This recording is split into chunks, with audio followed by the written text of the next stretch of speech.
Une employée de magasin refuse de vendre des médicaments à un garçon de 9 ans à 2 heures du matin, jusqu'à ce qu'il lui montre une photo sur son téléphone. Quand elle voit l'image de sa mère inconsciente et les ecchymoses sur son visage, elle verrouille le magasin et appelle immédiatement le 911. Avant de commencer l'histoire, n'oubliez pas de laisser un like et de vous abonner à la chaîne pour voir plus d'histoires comme celle-ci. Les lattes du plancher de la vieille maison victorienne de Maple Street grincèrent leurs avertissements familiers alors que Benjamin Fletcher collait son oreille contre la porte de sa chambre. À 9 ans, il avait appris à déchiffrer les humeurs de la maison avec autant d'expertise que d'autres enfants lisaient des livres d'images. Ce soir-là, le silence au rez-de-chaussée semblait différent, plus lourd, comme l'air avant un orage qui lui serrait la poitrine et lui nouait l'estomac. Sur sa table de chevet, l'horloge numérique affichait 23h47 en chiffres d'un rouge agressif. Benjamin était au lit depuis plus d'une heure, mais le sommeil restait aussi insaisissable que la chaleur qui avait autrefois rempli cette maison avant que Derek n'emménage il y a 2 ans. Sa mère, Jessica, l'avait bordé avec son habituel baiser doux sur le front, mais il avait remarqué la façon dont ses mains tremblaient légèrement tandis qu'elle lissait sa couverture, la façon dont son sourire n'atteignait pas tout à fait ses yeux. « Tout ira bien, mon chéri », avait-elle murmuré. Sa voix portait cette intonation particulière que Benjamin avait appris à interpréter comme signifiant exactement le contraire. Derek a juste eu une dure journée au travail. Parfois, les adultes ont besoin de parler pour régler leurs problèmes. Mais Benjamin connaissait la différence entre parler et ce qui se passait dans la cuisine après l'heure du coucher.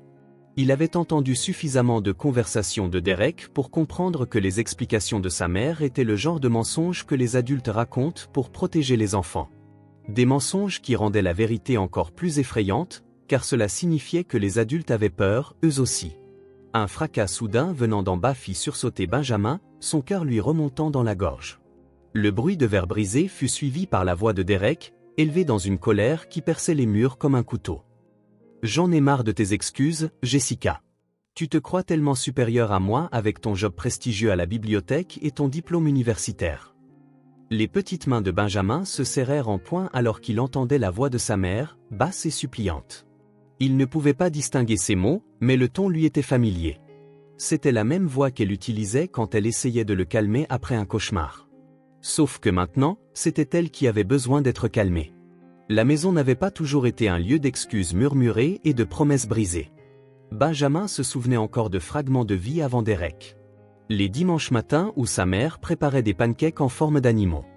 Les soirées où ils lisaient ensemble sur le canapé, sa voix donnant vie aux personnages des livres de contes. Jessica Fletcher avait été une personne différente à l'époque, prompte à rire et pleine de rêves d'aventures futures qu'elle partageait avec son fils. Derek était arrivé pendant la 2e année de primaire de Benjamin, présenté comme l'ami de maman qui restait pour le dîner.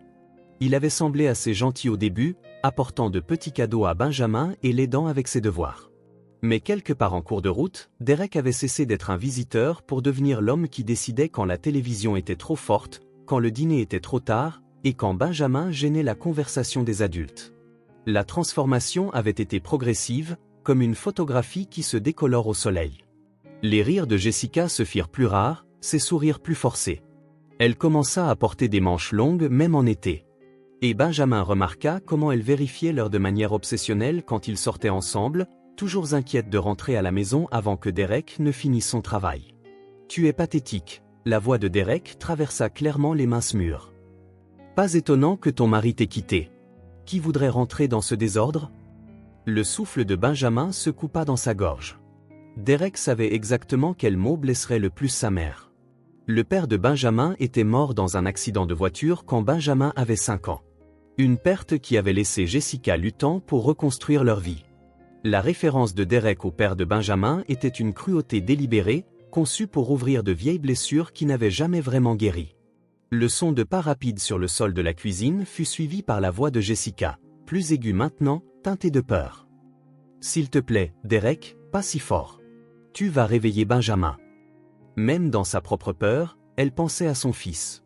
Benjamin sentit une vague d'amour pour sa mère si intense que sa poitrine lui fit mal. Elle essayait de le protéger comme elle l'avait toujours fait, même quand elle pouvait à peine se protéger elle-même. « Ce gamin doit apprendre que le monde ne tourne pas autour de lui, » gronda Derek. « Il est trop mou, tout comme toi. Un vrai homme lui aurait déjà appris la discipline. » Benjamin savait que l'idée de la discipline de Derek impliquait des voix fortes, Des mots durs et le genre de punition qui laissait des marques que sa mère expliquerait plus tard comme des accidents. Il avait appris à se rendre invisible quand Derek était d'humeur massacrante, à se retirer dans sa chambre et à attendre que l'orage passe.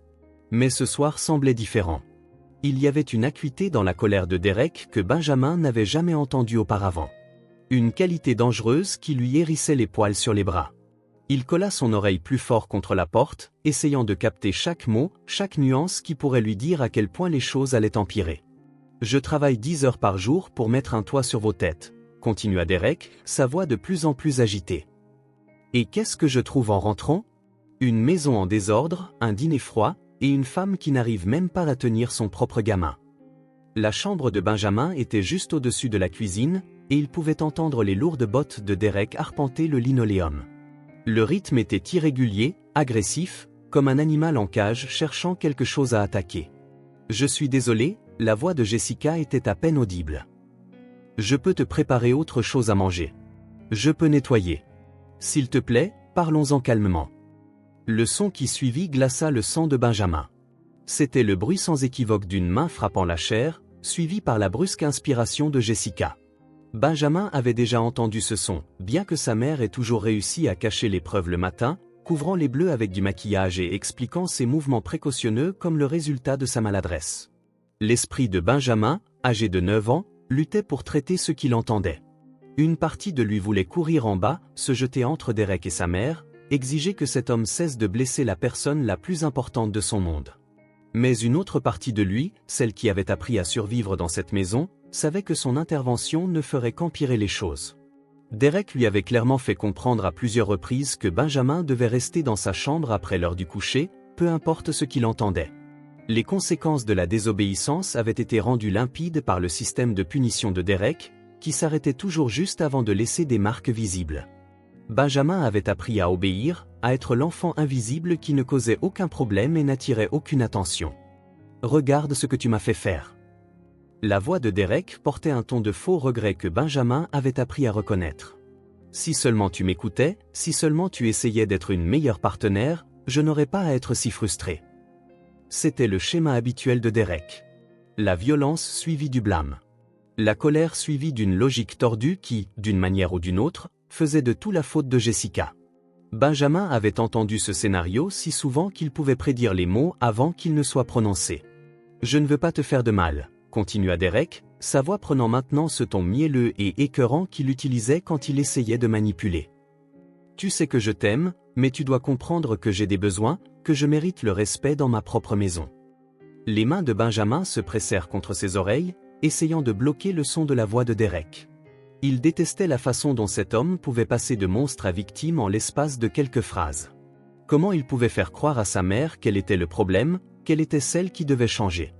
La maison devint silencieuse pendant plusieurs minutes, et Benjamin s'autorisa à espérer que le pire était peut-être passé.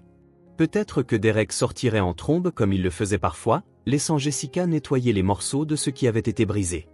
Peut-être que demain apporterait une autre série d'excuses, de fleurs et de promesses de Derek que les choses seraient différentes. Mais alors, Benjamin entendit quelque chose qui lui glaça le sang.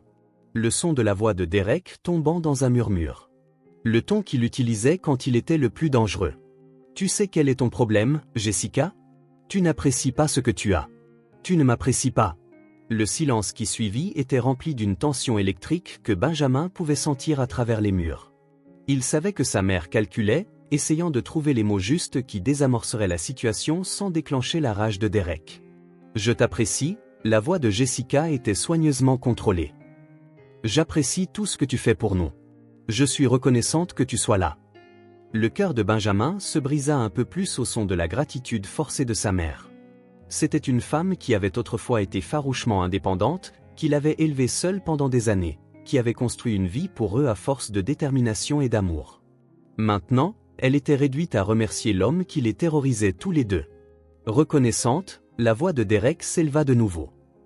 Reconnaissante ne suffit pas. J'ai besoin de savoir que tu comprends qui commande ici. J'ai besoin de savoir que tu me respectes. Le bruit de meubles raclant le sol suggéra que Derek se rapprochait de Jessica.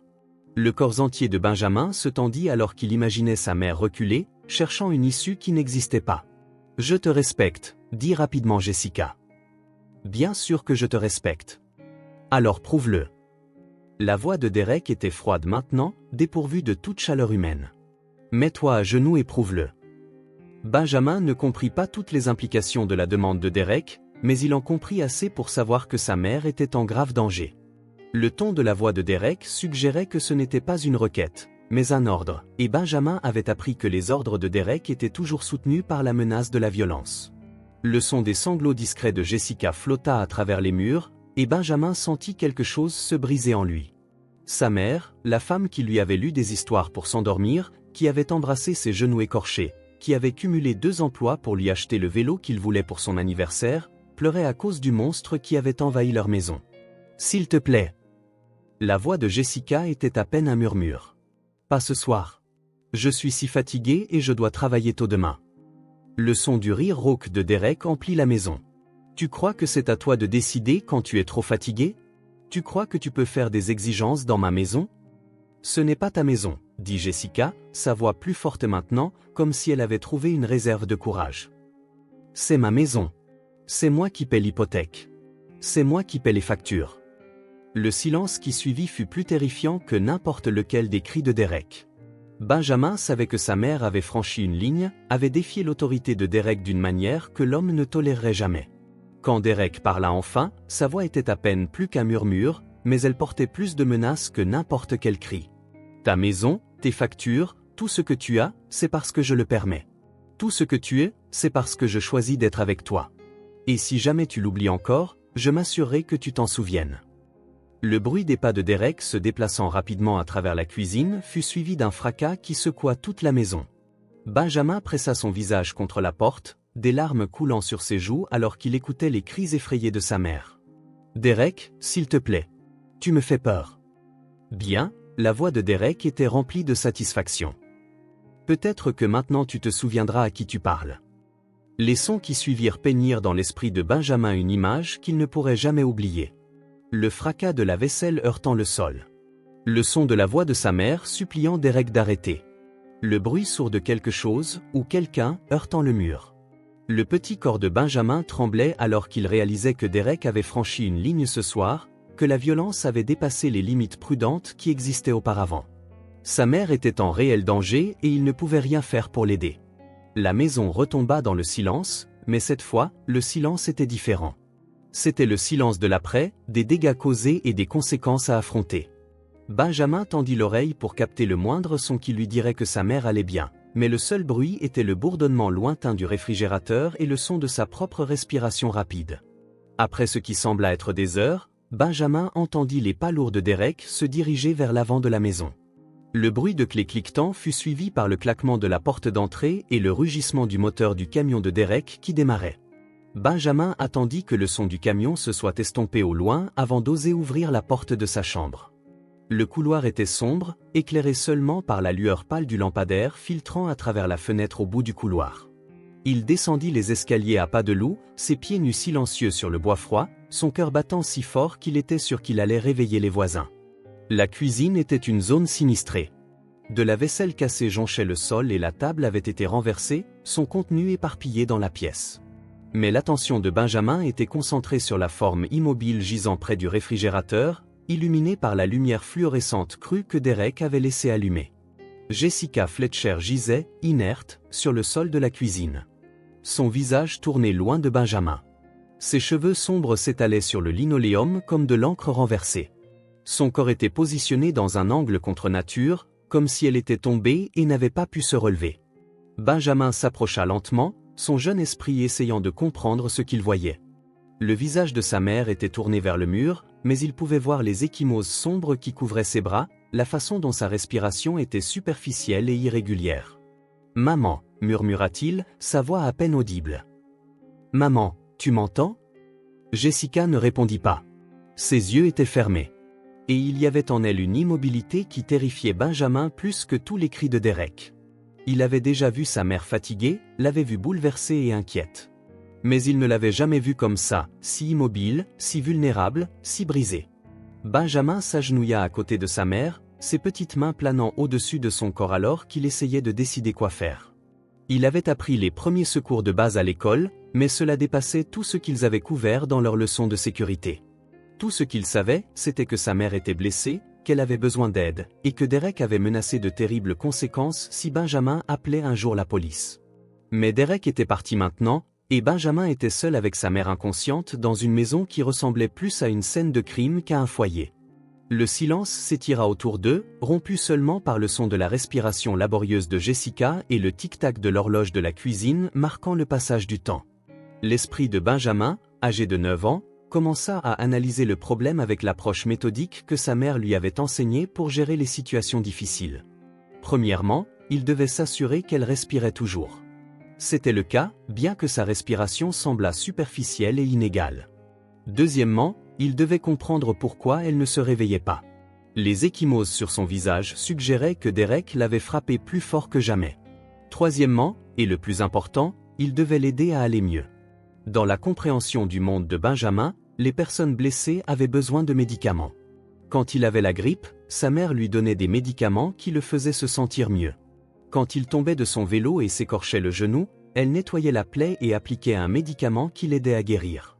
La logique était simple dans son esprit de 9 ans.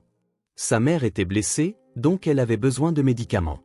Et le seul endroit pour obtenir des médicaments à cette heure de la nuit était la pharmacie ouverte 24 heures sur 24 où sa mère l'avait emmené auparavant quand il était malade.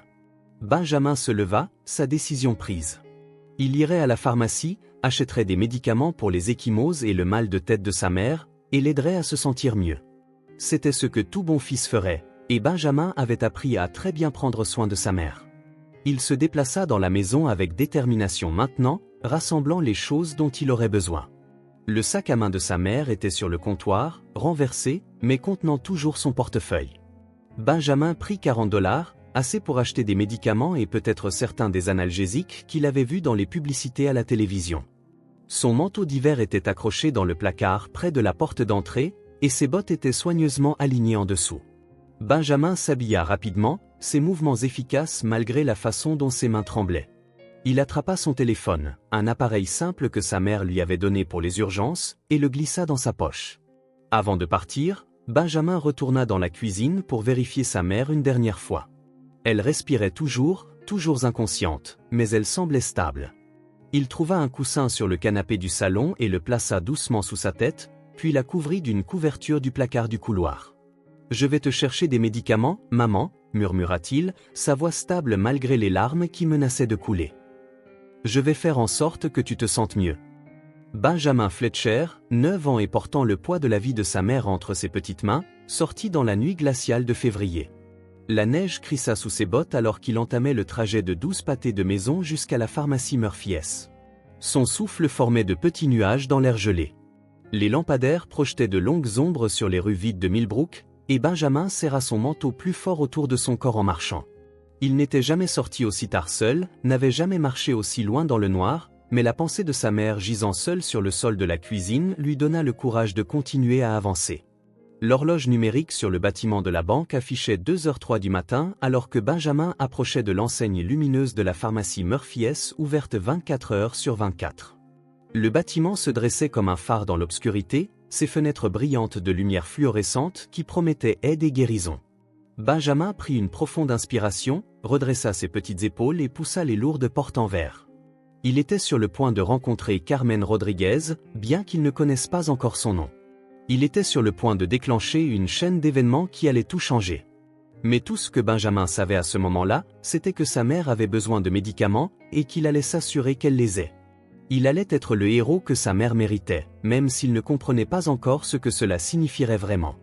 Les lumières fluorescentes de la pharmacie Murphy S bourdonnaient au-dessus de sa tête comme des insectes électroniques, baignant tout dans un blanc clinique et dur qui rendait le visage pâle de Benjamin presque fantomatique. La chaleur du bâtiment contrastait vivement avec le froid glacial de février à l'extérieur, et Benjamin sentit ses joues commencer à picoter alors que la circulation revenait dans sa peau gelée. Derrière le comptoir de la pharmacie se tenait Carmen Rodriguez, une femme dont les 43 ans avaient été marqués par la lutte et la résilience. Ses cheveux sombres étaient tirés en arrière dans une queue de cheval pratique, et ses yeux bruns possédaient le genre d'intelligence vigilante qui venait d'années de travail de nuit et d'observation de la nature humaine à ses heures les plus vulnérables.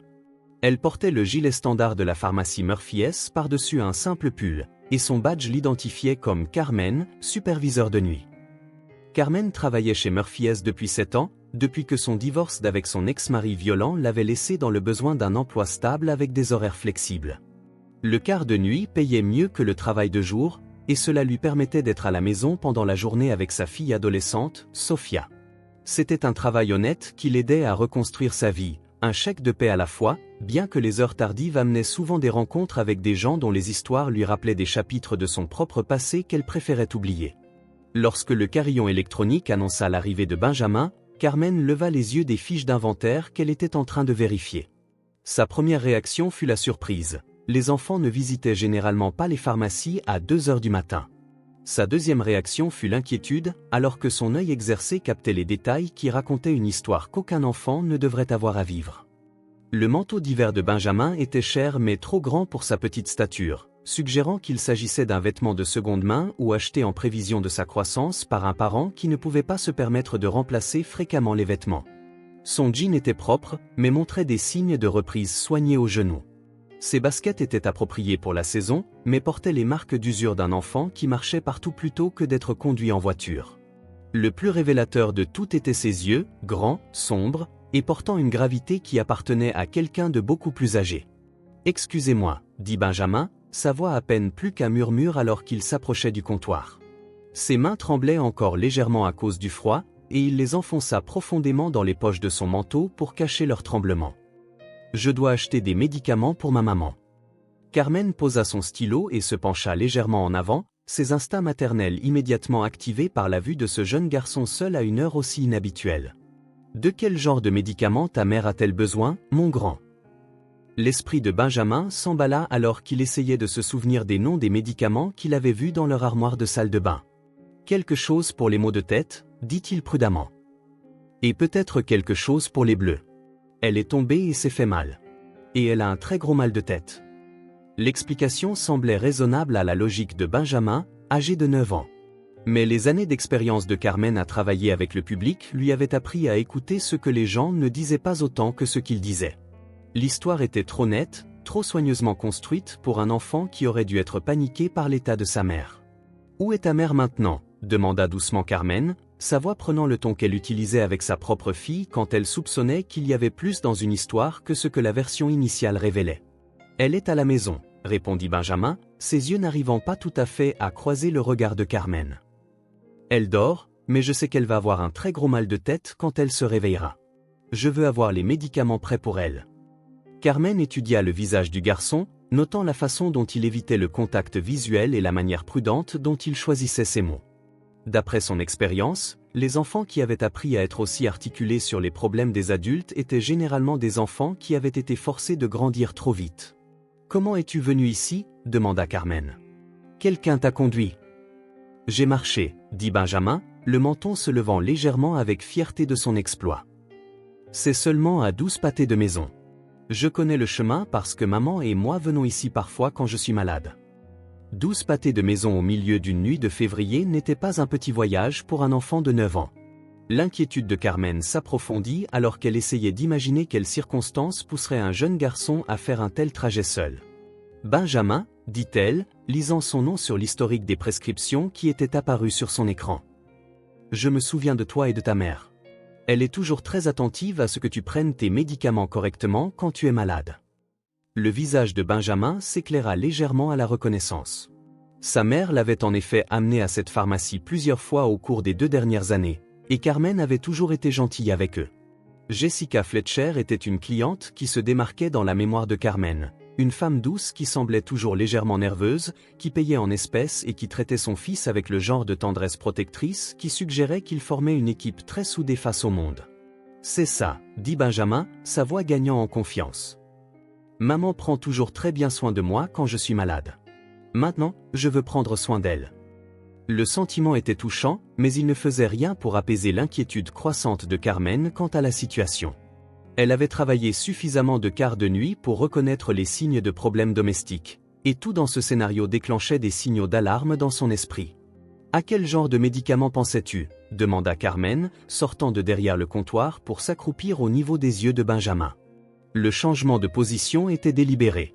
Elle avait appris que les enfants étaient plus susceptibles de dire la vérité lorsqu'ils sentaient qu'ils parlaient à un égal plutôt que d'être interrogés par une figure d'autorité.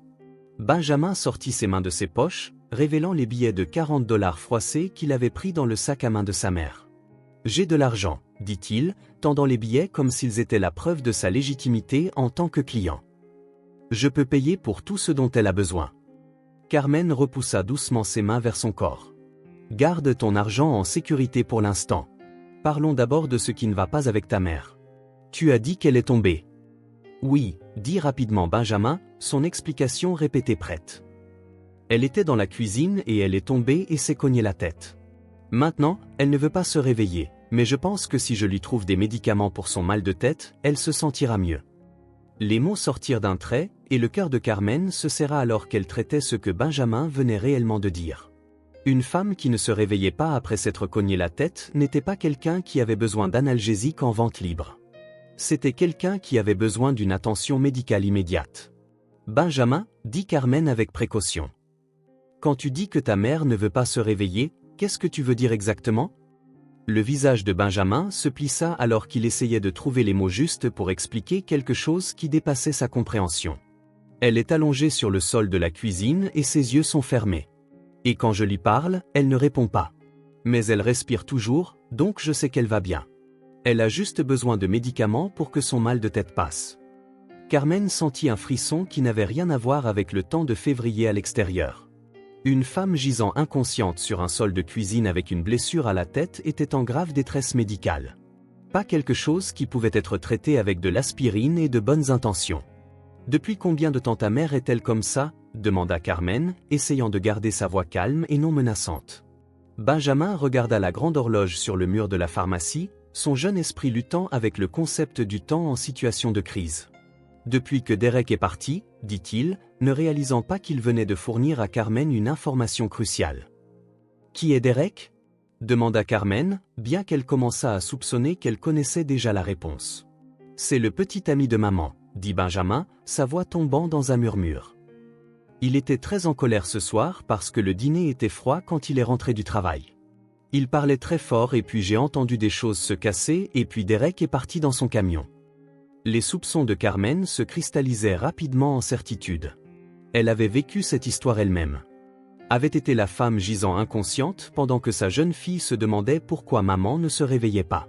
Le schéma lui était aussi familier que son propre reflet. Un partenaire violent, une escalade de la violence, et un enfant laissé pour faire face aux conséquences. « Benjamin, » dit doucement Carmen, « je pense que ta mère pourrait avoir besoin de plus d'aide que ce que les médicaments de la pharmacie peuvent lui apporter. Quand quelqu'un se cogne la tête assez fort pour ne plus se réveiller, il a généralement besoin de voir un médecin. » Les yeux de Benjamin s'écarquillèrent de peur à cette suggestion. « Non, » dit-il rapidement. « Pas de médecin. Derek a dit que si jamais on appelait les médecins ou la police ou qui que ce soit de ce genre, quelque chose de très grave arriverait. J'ai juste besoin de médicaments. S'il vous plaît, pouvez-vous juste me vendre des médicaments ?» Le désespoir dans la voix de Benjamin brisa le cœur de Carmen. Elle reconnaissait la peur que Derek avait instillée dans cette famille. L'isolement et les menaces qui empêchaient les victimes de chercher de l'aide même lorsque leur vie était en danger. « Derek n'a pas à le savoir, » dit doucement Carmen. Parfois, les adultes disent des choses quand ils sont en colère qu'ils ne pensent pas vraiment. Je pense que Derek voudrait que ta mère aille mieux. N'est-ce pas? Mais Benjamin secouait déjà la tête, son jeune visage déterminé. Vous ne comprenez pas. Derek le pensait. Il le pense toujours. J'ai juste besoin de médicaments pour le mal de tête de maman. C'est tout. S'il vous plaît. Carmen se retrouva dans une position impossible. Chaque instinct lui disait que la mère de Benjamin avait besoin d'une attention médicale immédiate. Mais elle comprenait aussi la terreur que les menaces de Derek avaient instillée chez cet enfant. Pousser trop fort pourrait faire fuir Benjamin, laissant sa mère sans aucune aide. « D'accord, » dit Carmen, prenant une décision. « Laisse-moi voir ce que je peux faire. Mais d'abord, j'ai besoin de comprendre exactement ce qui ne va pas avec ta mère. Peux-tu m'en dire plus sur ses blessures ?» Le soulagement de Benjamin fut visible, pensant que Carmen allait enfin l'aider comme il l'avait espéré. « Elle a des bleus sur le visage, » dit-il d'un ton neutre. « Et sur les bras. Et elle s'est cogné la tête quand elle est tombée, donc ça doit faire très mal. » « Comment sais-tu qu'elle a des bleus si elle ne se réveille pas ?» demanda doucement Carmen. Parce que je peux les voir, dit simplement Benjamin. Ils sont sombres et violets, comme ceux qu'elle a parfois quand elle est maladroite. Carmen ravala sa réponse à l'explication innocente de Benjamin pour les ecchymoses récurrentes de sa mère. Elle avait utilisé des explications similaires autrefois, avait entraîné sa propre fille à les accepter comme normales parce que la vérité était trop dangereuse à reconnaître. « Benjamin, dit Carmen, je veux t'aider, toi et ta mère, mais je dois m'assurer de bien comprendre la situation. Peux-tu me montrer une photo de ta mère ? Je veux voir à quel point elle est blessée pour pouvoir recommander le bon médicament. » La main de Benjamin se dirigea instinctivement vers son téléphone dans sa poche. Sa mère lui avait appris à prendre des photos des choses importantes, et dans sa logique d'enfant, l'état de sa mère était certainement qualifié d'important. « J'ai pris une photo, dit-il lentement. Pour que je puisse me souvenir de son apparence en arrivant à la pharmacie, pour pouvoir vous dire exactement ce qui n'allait pas. » Le pouls de Carmen s'accéléra. Si Benjamin avait photographié l'état de sa mère, cette photo lui dirait tout ce qu'elle avait besoin de savoir sur la gravité de la situation. « C'est très intelligent de ta part, » l'encouragea Carmen. « Peux-tu me montrer la photo ?» Benjamin hésita un instant, un instinct l'avertissant que montrer la photo pourrait changer les choses d'une manière à laquelle il n'était pas préparé. Mais son besoin désespéré d'aider sa mère l'emporta sur sa prudence. Il sortit son téléphone avec des mains qui tremblaient encore légèrement, fit défiler ses photos jusqu'à ce qu'il trouve l'image qu'il avait prise juste avant de quitter la maison. Son visage était solennel alors qu'il tendait le téléphone à Carmen. « Voilà à quoi elle ressemble en ce moment, » dit-il doucement. « Elle a besoin de médicaments pour faire disparaître les bleus et pour que son mal de tête s'arrête. » Carmen prit le téléphone des petites mains de Benjamin, se préparant à ce qu'elle allait voir, mais rien n'aurait pu la préparer à la réalité brutale capturée par la photographie. Jessica Fletcher gisait inconsciente sur le sol de sa cuisine. Son visage était tourné vers l'appareil photo d'une manière qui révélait toute l'étendue de ses blessures. Des ecchymoses sombres couvraient sa joue et son front, et son œil gauche était complètement enflé et fermé. Sa lèvre était fendue et ensanglantée, et il y avait des ecchymoses en forme d'empreintes digitales sur sa gorge qui suggéraient qu'elle avait été étranglée. Ses bras, visibles là où ses manches s'étaient relevées, montraient des bleus plus anciens à divers stades de guérison, créant une chronologie de la violence qui s'étendait bien au-delà de la soirée. Mais ce qui glaça le sang de Carmen n'était pas seulement les blessures visibles. C'était l'immobilité contre nature du corps de Jessica, la façon dont son bras était positionné dans un angle étrange, la couleur pâle de sa peau qui suggérait qu'elle était en grave détresse médicale. Carmen avait vu la violence domestique de près, avait vécu sa réalité quotidienne pendant des années avant de trouver le courage de s'échapper. Mais le niveau de brutalité capturé sur la photo de Benjamin dépassait tout ce qu'elle avait personnellement connu. Ce n'était pas seulement de la violence. C'était une tentative de meurtre. « Oh mon Dieu !» murmura Carmen, les mots lui échappant avant qu'elle ne puisse les retenir. Le visage de Benjamin se remplit immédiatement d'inquiétude. « C'est vraiment grave ?» demanda-t-il anxieusement. « Je sais que ça a l'air effrayant, mais les médicaments peuvent réparer les bleus, n'est-ce pas ?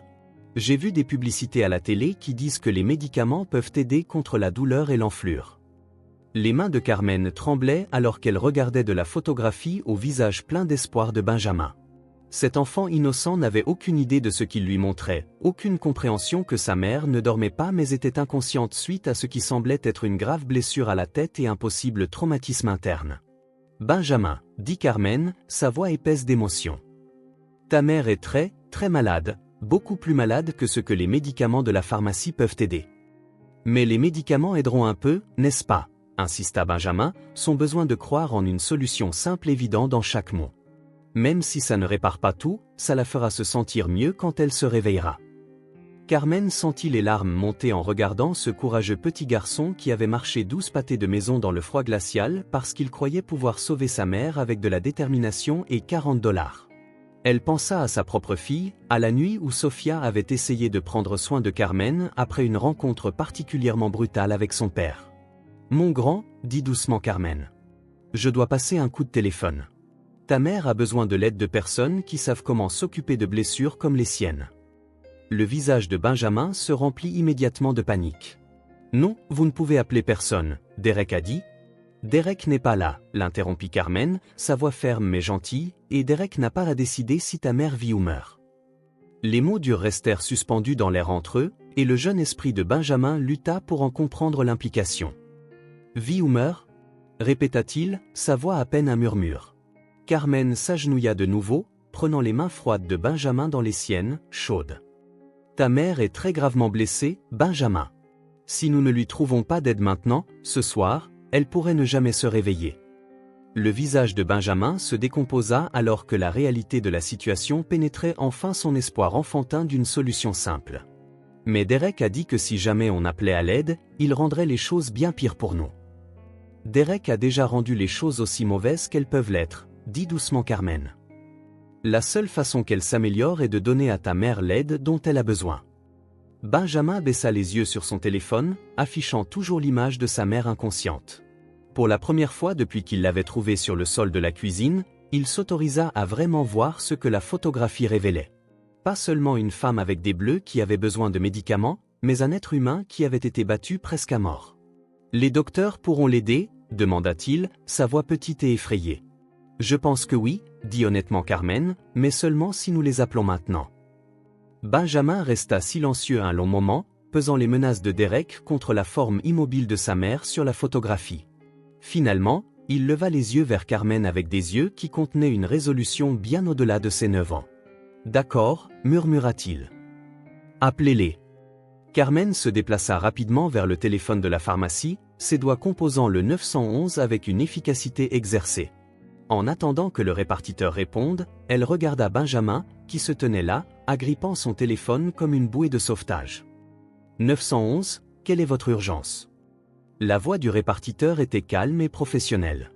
J'ai besoin de la police et des ambulanciers immédiatement, dit Carmen, sa voix stable malgré l'émotion qui bouillonnait en elle.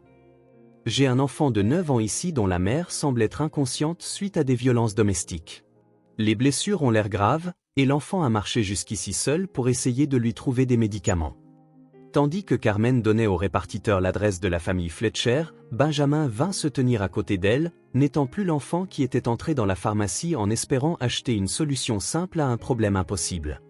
En l'espace de quelques minutes, il avait été forcé de faire face à la réalité que la vie de sa mère était en jeu et que parfois, être courageux signifiait accepter de l'aide même quand cela vous terrifiait. Les lumières fluorescentes continuèrent de bourdonner au-dessus de leur tête alors que Carmen terminait son appel et se tournait vers Benjamin.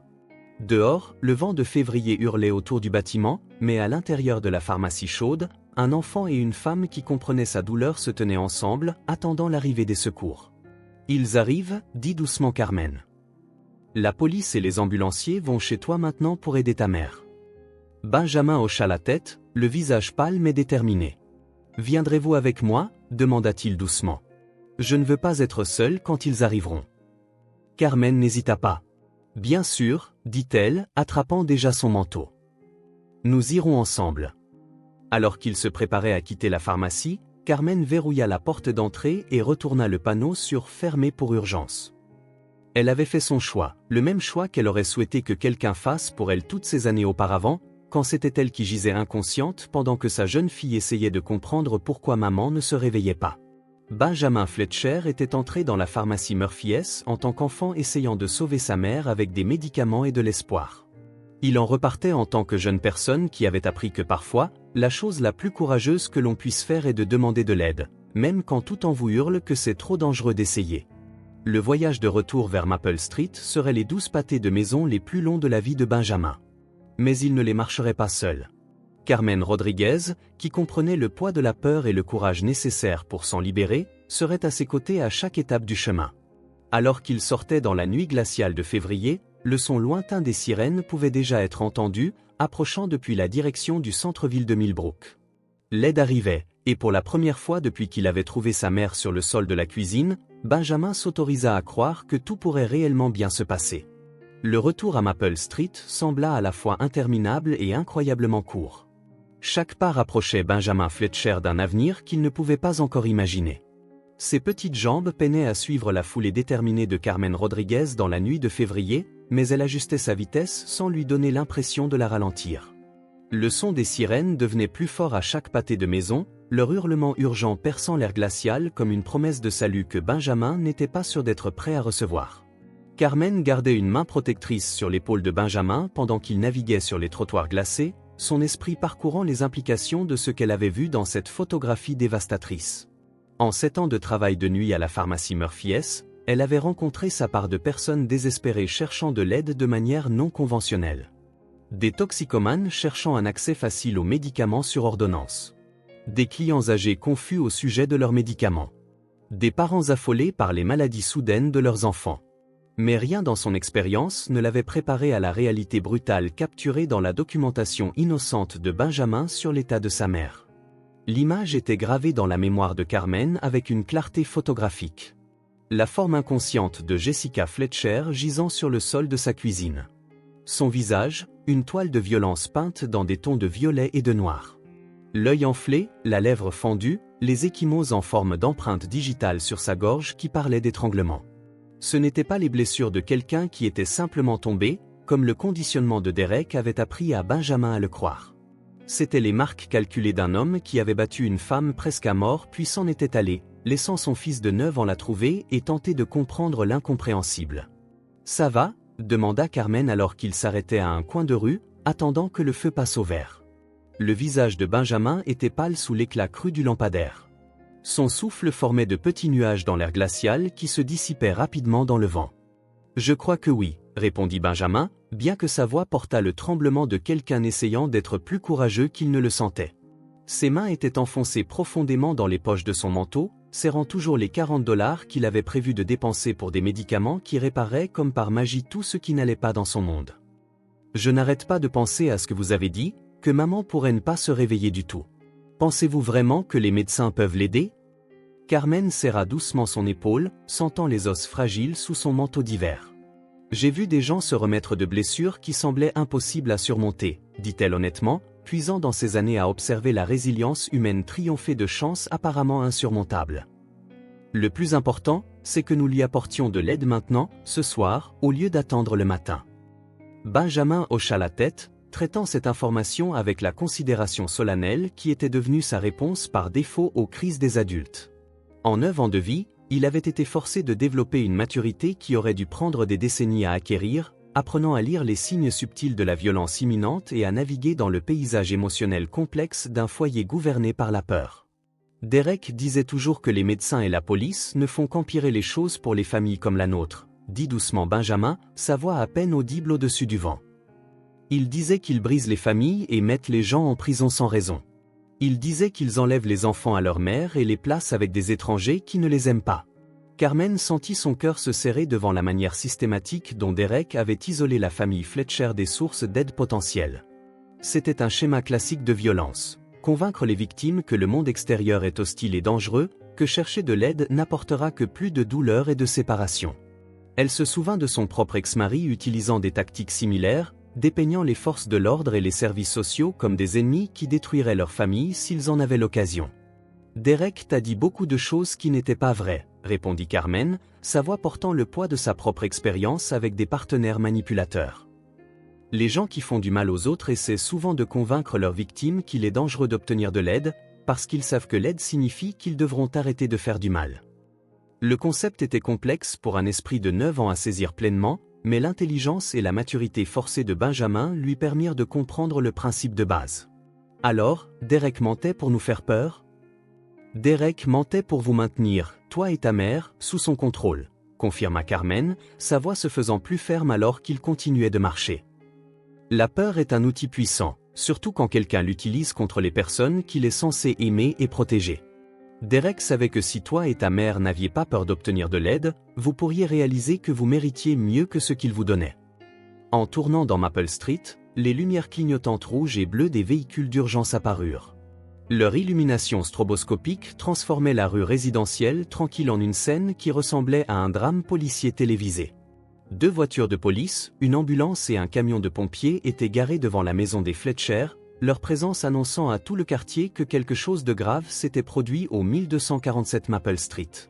Benjamin s'arrêta brusquement de marcher, son petit corps se figeant alors que la réalité de la situation le frappait de plein fouet.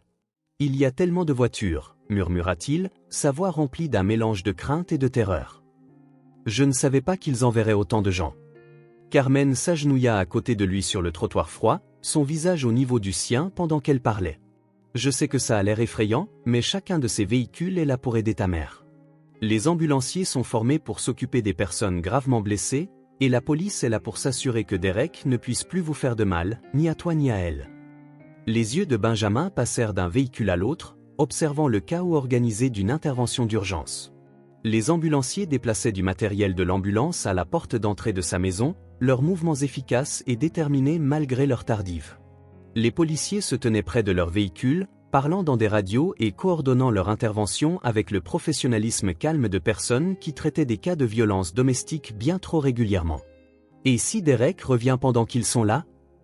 Benjamin posa la question qui le hantait depuis qu'ils avaient quitté la pharmacie. Et s'il se met en colère à cause de toutes les voitures de police et décide de faire encore plus de mal à maman? Alors la police l'arrêtera, dit simplement Carmen, sa voix portant une confiance dont Benjamin avait désespérément besoin d'entendre. Le temps où Derek vous faisait peur, à toi et à ta mère, est révolu. Il ne le sait peut-être pas encore, mais c'est vrai. Ils s'approchèrent lentement de la maison, les yeux de Benjamin captant des détails qui peignaient une image d'intervention d'urgence organisée. La porte d'entrée était ouverte, déversant une lumière chaude sur la pelouse gelée où des plaques de neige reflétaient les gyrophares. Il pouvait voir des silhouettes se déplaçant à l'intérieur de sa maison, des étrangers en uniforme qui documentaient la scène de crime qui avait été sa cuisine quelques heures plus tôt. Une policière remarqua Carmen et Benjamin s'approcher et se dirigea vers eux, son souffle visible dans l'air froid pendant qu'elle parlait. L'agente Janet Walsh était une vétéran de 15 ans du département de police de Millbrook. Son expérience des cas de violence domestique était évidente dans la manière douce mais professionnelle avec laquelle elle s'adressa à Benjamin. « Es-tu Benjamin Fletcher ?» demanda l'agent Walsh, s'accroupissant à son niveau, de la même manière que Carmen l'avait fait à la pharmacie. « Oui, madame », répondit Benjamin, sa voix à peine audible. La politesse formelle que sa mère lui avait enseignée restait intacte malgré tout ce qui s'était passé. « Je suis l'agent Walsh. Tu as fait exactement ce qu'il fallait en allant chercher de l'aide pour ta mère ce soir. Il a fallu beaucoup de courage. » Benjamin parut incertain quant à savoir si ses actions méritaient d'être qualifiées de courageuses. Dans son esprit, il avait simplement fait ce que tout fils ferait, essayer d'aider sa mère quand elle était blessée. Je voulais juste lui trouver des médicaments pour qu'elle se sente mieux. Parfois, obtenir de l'aide est le meilleur des médicaments, dit gentiment l'agent Walsh, ses années d'expérience lui permettant de communiquer avec des enfants traumatisés de manière à ce qu'ils se sentent en sécurité et non menacés. Les ambulanciers sont avec ta mère en ce moment, et ils sont très doués pour aider les personnes blessées. Carmen se présenta et expliqua son rôle dans la décision de Benjamin d'appeler à l'aide, décrivant la séquence d'événements qui les avait menés de la pharmacie à Maple Street. L'agent Walsh écouta attentivement, prenant des notes et posant des questions de clarification sur la chronologie des événements et l'état d'esprit de Benjamin tout au long de l'épreuve. « Nous devrons prendre une déposition formelle de Benjamin », expliqua l'agent Walsh à Carmen.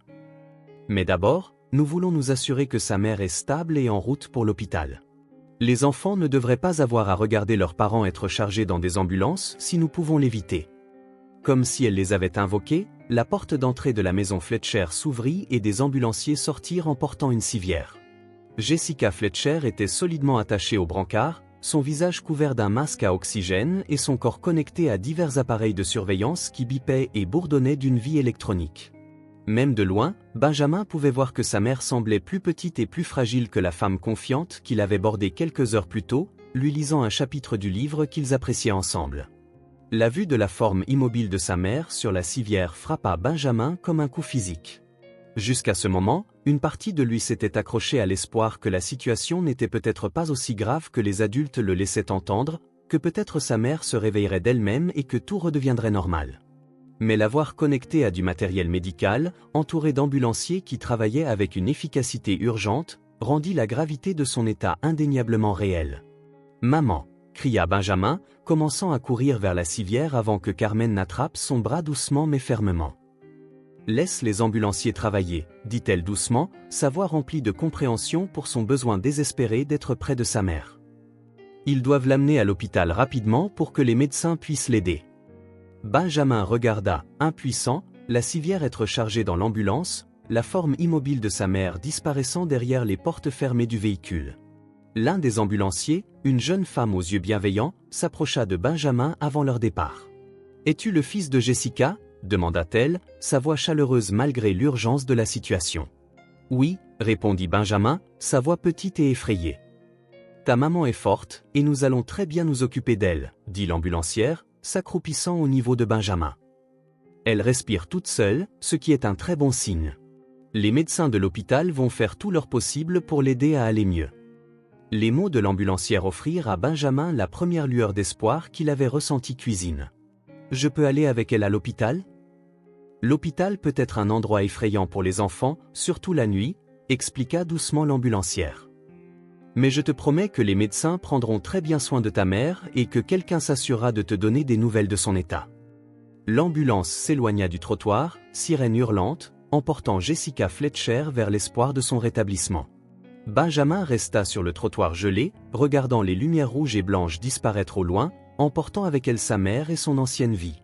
L'agent Walsh s'approcha de nouveau de Benjamin et Carmen, son expression sérieuse mais bienveillante. « Benjamin, nous devons parler de ce qui s'est passé ce soir. Peux-tu me parler de la dernière fois que tu as vu Derek ?»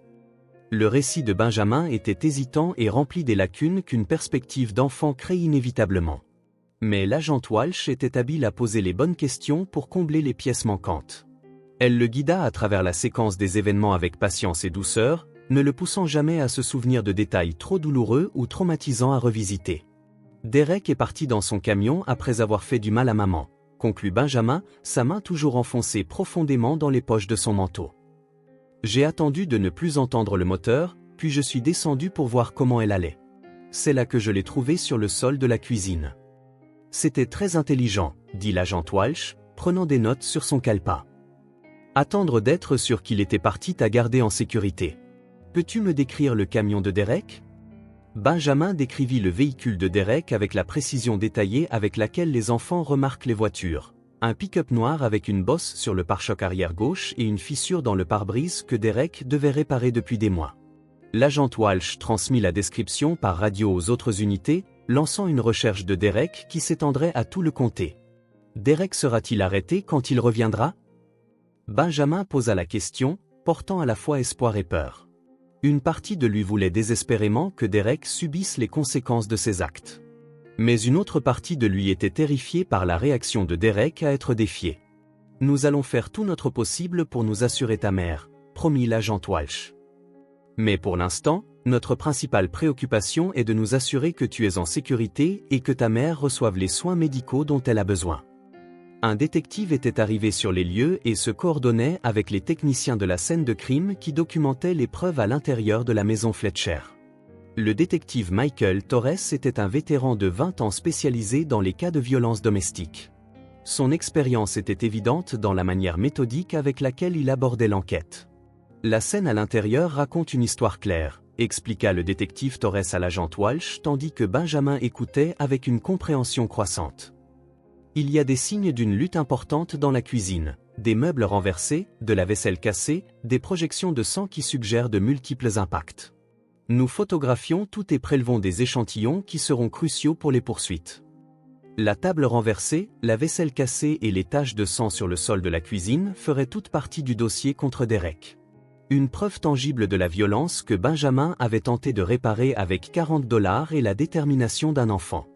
La maison qui avait été son foyer était maintenant une scène de crime, chaque pièce contaminée par les preuves de la brutalité qui l'avait poussé dans la nuit de février.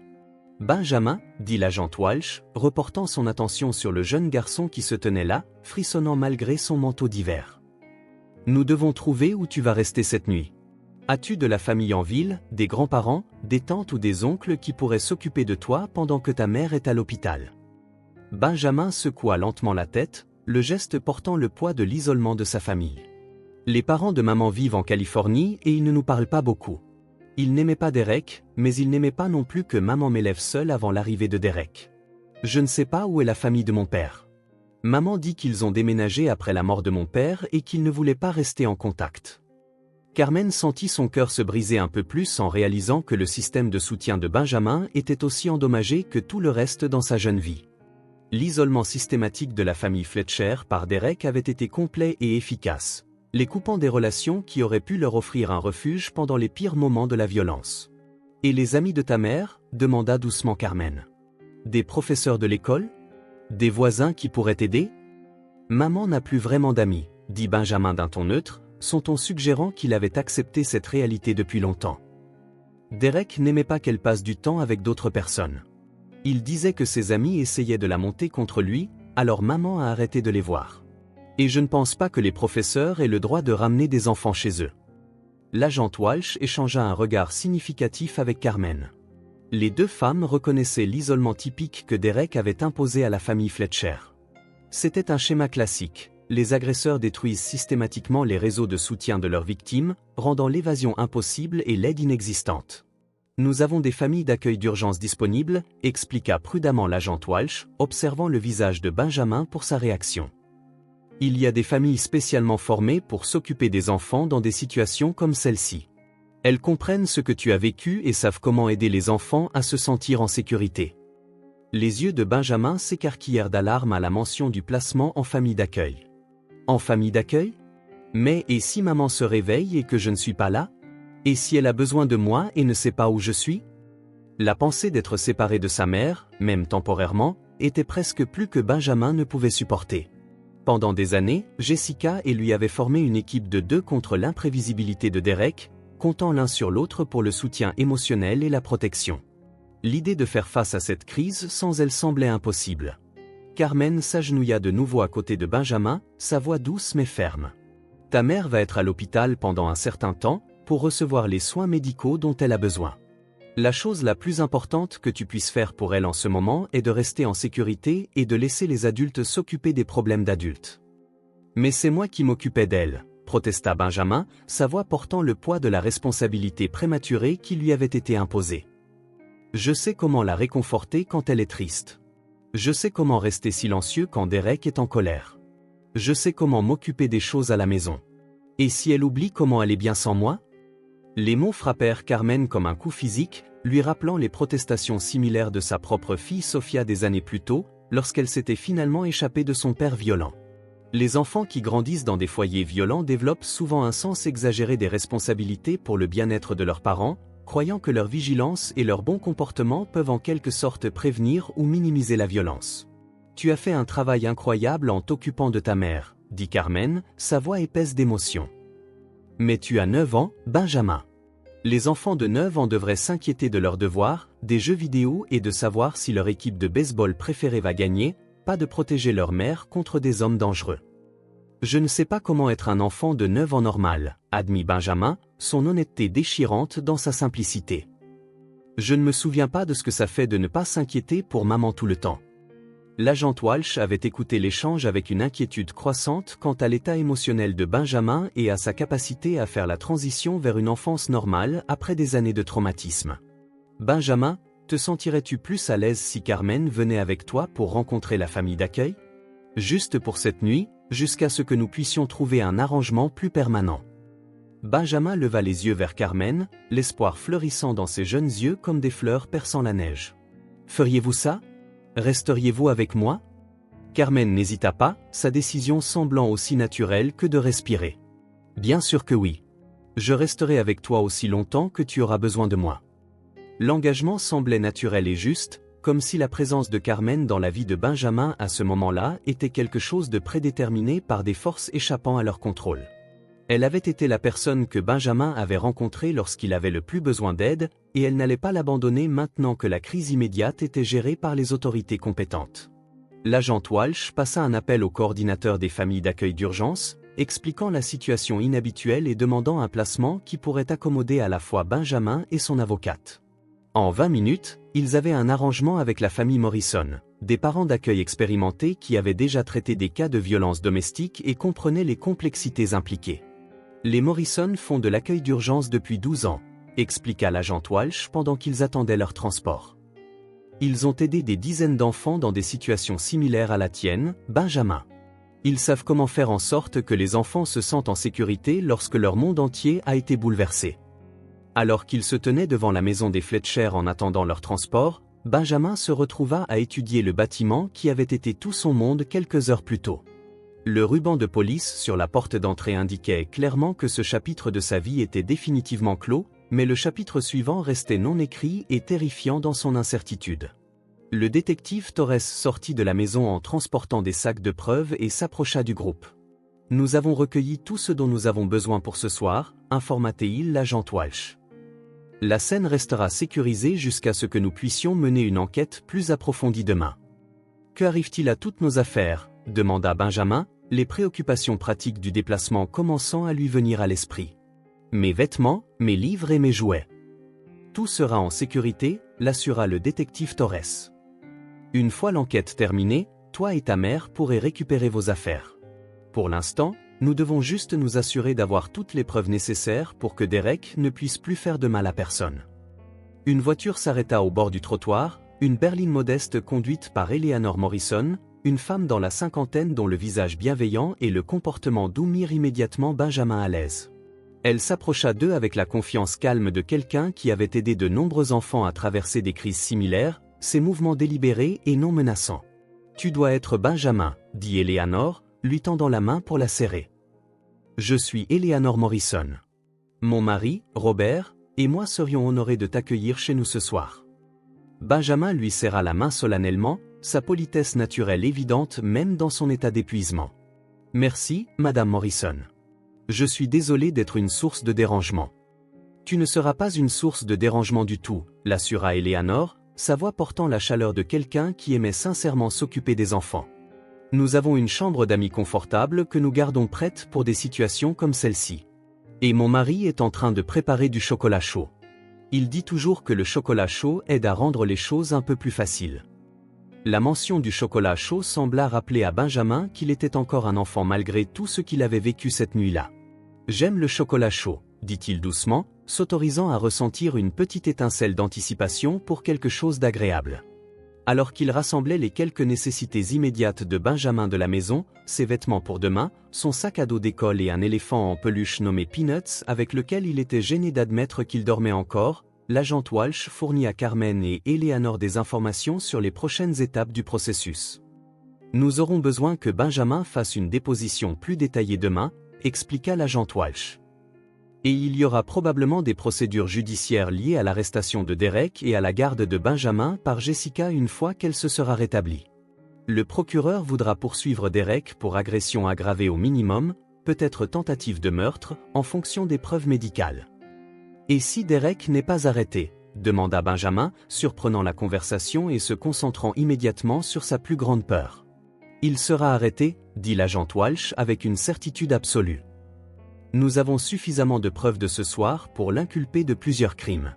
La photographie que tu as prise, Benjamin, ainsi que les preuves physiques dans ta maison et les dossiers médicaux de ta mère, rendent ce cas très solide. Derek ne pourra mère. » Benjamin ressentit un mélange de soulagement et d'appréhension à cette nouvelle. La partie rationnelle de son esprit comprenait que l'arrestation de Derek était nécessaire pour sa sécurité et celle de sa mère, mais l'enfant effrayé en lui s'inquiétait encore des conséquences de défier les menaces de Derek, de ce qui se passerait s'ils impliquaient les autorités. Alors qu'il se préparait à quitter Maple Street, Benjamin jeta un dernier regard à la maison qui avait été à la fois son foyer et sa prison pendant les 2 dernières années. Le ruban de la scène de crime flottant dans le vent de février indiquait clairement que le 1247 Maple Street ne serait plus jamais l'endroit où il vivait dans la peur, attendant la prochaine explosion de violence. Carmen monta sur la banquette arrière de la voiture d'Eleanor à côté de Benjamin, sa présence une constante réconfortante dans une nuit pleine de changements terrifiants. Alors qu'il traversait les rues calmes de Millbrook en direction de la maison des Morrison, Benjamin s'appuya contre l'épaule de Carmen, laissant enfin l'épuisement prendre le dessus sur l'adrénaline qu'il avait soutenue pendant la crise. « Merci, » murmura-t-il, sa voix à peine audible par-dessus le bruit du chauffage de la voiture. « Merci à toi d'avoir été assez courageux pour demander de l'aide, » répondit Carmen, son bras se resserrant protecteur autour du petit garçon qui était entré dans sa vie et avait tout changé. « Tu as sauvé la vie de ta mère ce soir, Benjamin. Tu devrais être très fier de toi. » L'horloge numérique sur le tableau de bord d'Eleanor affichait 4h17 du matin alors qu'ils entraient dans l'allée d'une modeste maison aux fenêtres illuminées de lumière chaude. Benjamin Fletcher s'apprêtait à passer sa première nuit en famille d'accueil. Mais il n'y faisait pas face seul. Carmen Rodriguez, l'employée de pharmacie de nuit qui avait reconnu un appel à l'aide déguisé en demande de médicaments, serait là pour l'aider à naviguer dans ce qui allait suivre. Alors qu'il se dirigeait vers la porte d'entrée de la maison des Morrison, Benjamin pouvait sentir quelque chose qui lui rappelait la cuisine de sa mère avant l'arrivée de Derek dans leur vie. L'odeur de pâtisserie, de sécurité et d'amour inconditionnel. Pour la première fois depuis des années, il allait dormir dans une maison où la violence n'était pas une menace constante, où le bruit de pas dans le couloir ne le ferait pas se figer de peur. Il faudrait du temps à Benjamin pour apprendre à vivre sans peur. Du temps pour que sa mère guérisse de ses blessures. Du temps pour que leur famille se reconstruise en sécurité. Mais la partie la plus difficile, demander de l'aide quand l'aide semblait impossible à trouver, était terminée. Benjamin Fletcher avait marché 12 pâtés de maison à travers une nuit de février pour acheter des médicaments pour les ecchymoses de sa mère, et avait fini par sauver leurs 2 vies.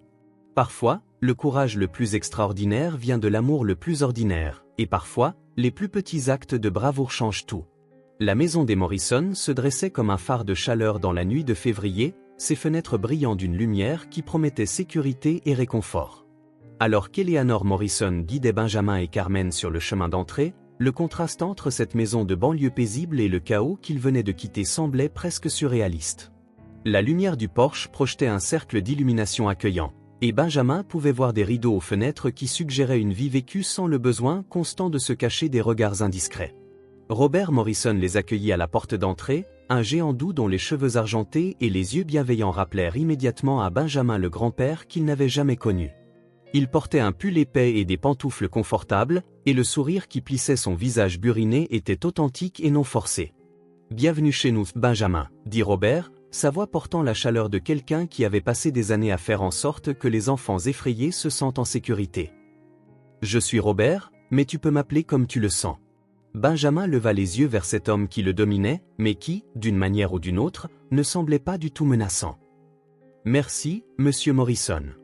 Je suis désolé de vous réveiller si tard. »« Tu ne nous as pas réveillés », l'assura Eleanor alors qu'ils entraient dans le hall chaleureux. « Nous étions déjà debout à préparer les choses pour toi. C'est ce que nous faisons, Benjamin. Nous aidons les enfants qui ont besoin d'un endroit sûr où rester. » L'intérieur de la maison des Morrison était une étude de vie confortable. Les meubles étaient usés mais bien entretenus, le genre de pièces qui avaient été choisies pour leur durabilité et leur confort plutôt que pour leur style. Des photographies de famille bordaient la cheminée au-dessus d'un foyer où des braises rougeoyaient encore d'un feu précédent.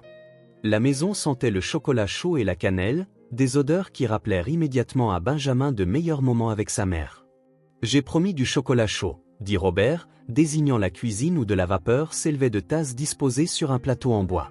« Je trouve que les boissons chaudes aident à rendre les nuits difficiles un peu plus faciles à supporter. » Alors qu'il s'installait dans le salon, Benjamin se retrouva perché sur le bord d'un canapé confortable, portant toujours son manteau d'hiver malgré la chaleur de la maison. Carmen s'assit à côté de lui, sa présence un point d'ancrage réconfortant dans ce nouvel environnement étrange. Eleanor et Robert prirent des chaises en face d'eux, se positionnant assez près pour offrir du réconfort, mais assez loin pour éviter que Benjamin ne se sente oppressé. « C'est une belle maison », dit Carmen, acceptant une tasse de chocolat chaud et enroulant ses mains autour de sa chaleur. « Depuis combien de temps faites-vous de l'accueil familial ?»« 12 ans ce printemps, » répondit Eleanor, se calant dans son fauteuil avec sa propre tasse. « Nous avons commencé après que nos propres enfants ont déménagé, et nous avons réalisé que nous avions de la place dans notre maison et dans nos cœurs pour les enfants qui avaient besoin d'un endroit sûr où atterrir. » Benjamin sirota son chocolat chaud avec précaution, la douceur riche enrobant sa gorge et lui procurant le premier véritable réconfort qu'il avait ressenti. « Combien d'enfants sont restés ici ? » « 63, répondit Robert sans hésitation. « Nous nous souvenons de chacun d'eux. Certains sont restés juste une nuit ou deux, d'autres plusieurs mois. Chaque enfant nous apprend quelque chose de nouveau sur le courage et la résilience. » Le nombre semblait incroyablement grand à Benjamin. 63 enfants qui n'avaient nulle part où vivre en sécurité. 63 enfants qui se sont retrouvés dans des situations qui n'étaient pas de leur faute, corrigea doucement Eleanor. Tout comme toi, Benjamin. Parfois, de mauvaises choses arrivent à de bonnes personnes, et quand c'est le cas, il est important qu'il y ait des adultes prêts à aider. Benjamin absorba cette information, l'ajoutant à sa compréhension croissante du fonctionnement du monde en dehors de la bulle de peur que Derek avait créée autour de sa famille. Est-ce que les enfants qui restent ici retournent parfois dans leur famille ? Certains oui, dit honnêtement Robert. Quand c'est sûr pour eux de le faire. D'autres trouvent de nouvelles familles grâce à l'adoption. Et certains, comme les adolescents qui sont presque adultes, nous les aidons à apprendre à vivre de manière indépendante. Chaque situation est différente. Et les enfants dont les mamans sont à l'hôpital, demanda Benjamin, sa voix petite et inquiète. Eleanor et Robert échangèrent un regard qui témoignait d'années d'expérience avec des enfants traumatisés. Ces enfants restent avec nous jusqu'à ce que leur maman aille mieux, dit Eleanor. Et nous nous assurons qu'ils puissent rendre visite à leur maman à l'hôpital et leur parler au téléphone tous les jours. La promesse d'un contact quotidien avec sa mère souleva un poids de la poitrine de Benjamin qu'il n'avait pas réalisé qu'il portait. Vraiment ? Je peux parler à maman tous les jours ? Absolument, confirma Robert. En fait, nous pourrons probablement appeler l'hôpital dès demain matin pour prendre de ses nouvelles.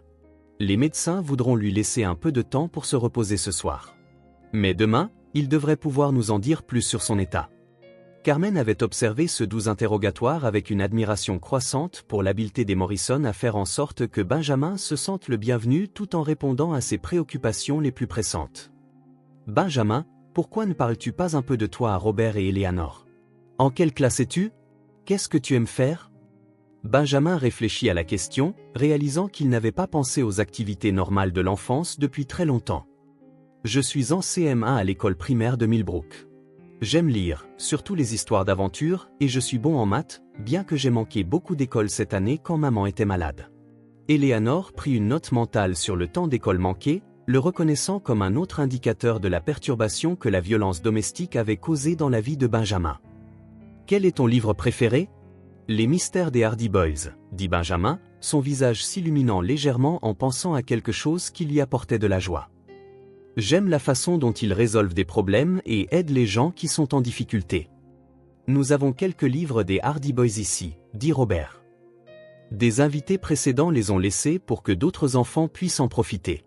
Voudrais-tu voir notre bibliothèque ? » L'offre de livres fut la première chose qui fit sourire Benjamin depuis son entrée dans la pharmacie des heures plus tôt. « Oui, s'il vous plaît. » Robert conduisit Benjamin et Carmen dans un couloir bordé de photographies d'enfants qui avaient séjourné dans la maison des Morrison au fil des ans. Certaines photos montraient des enfants lors de leur première nuit, l'air effrayé et incertain. D'autres capturaient des moments de joie, des fêtes d'anniversaire, des matins de Noël, des cérémonies de remise de diplômes. Benjamin étudia les visages, cherchant des indices sur ce que pourrait être sa propre expérience.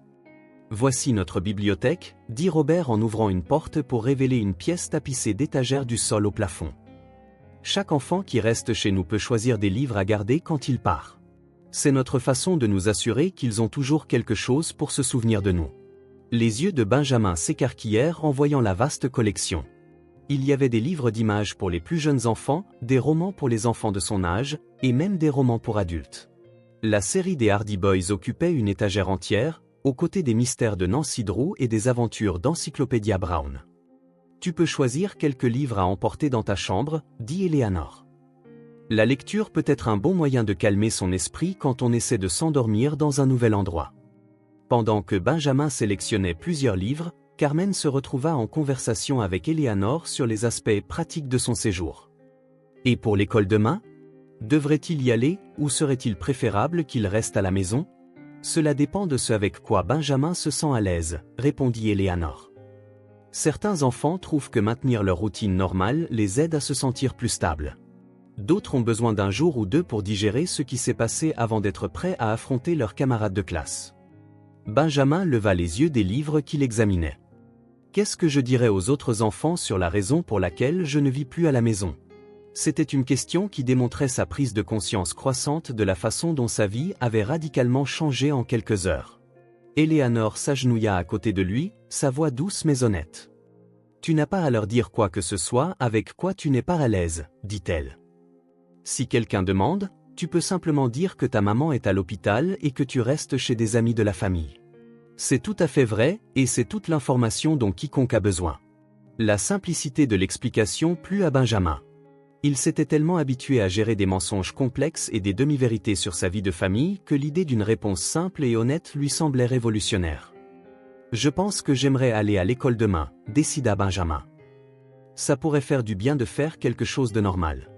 Carmen ressentit une immense fierté face à la résilience de Benjamin.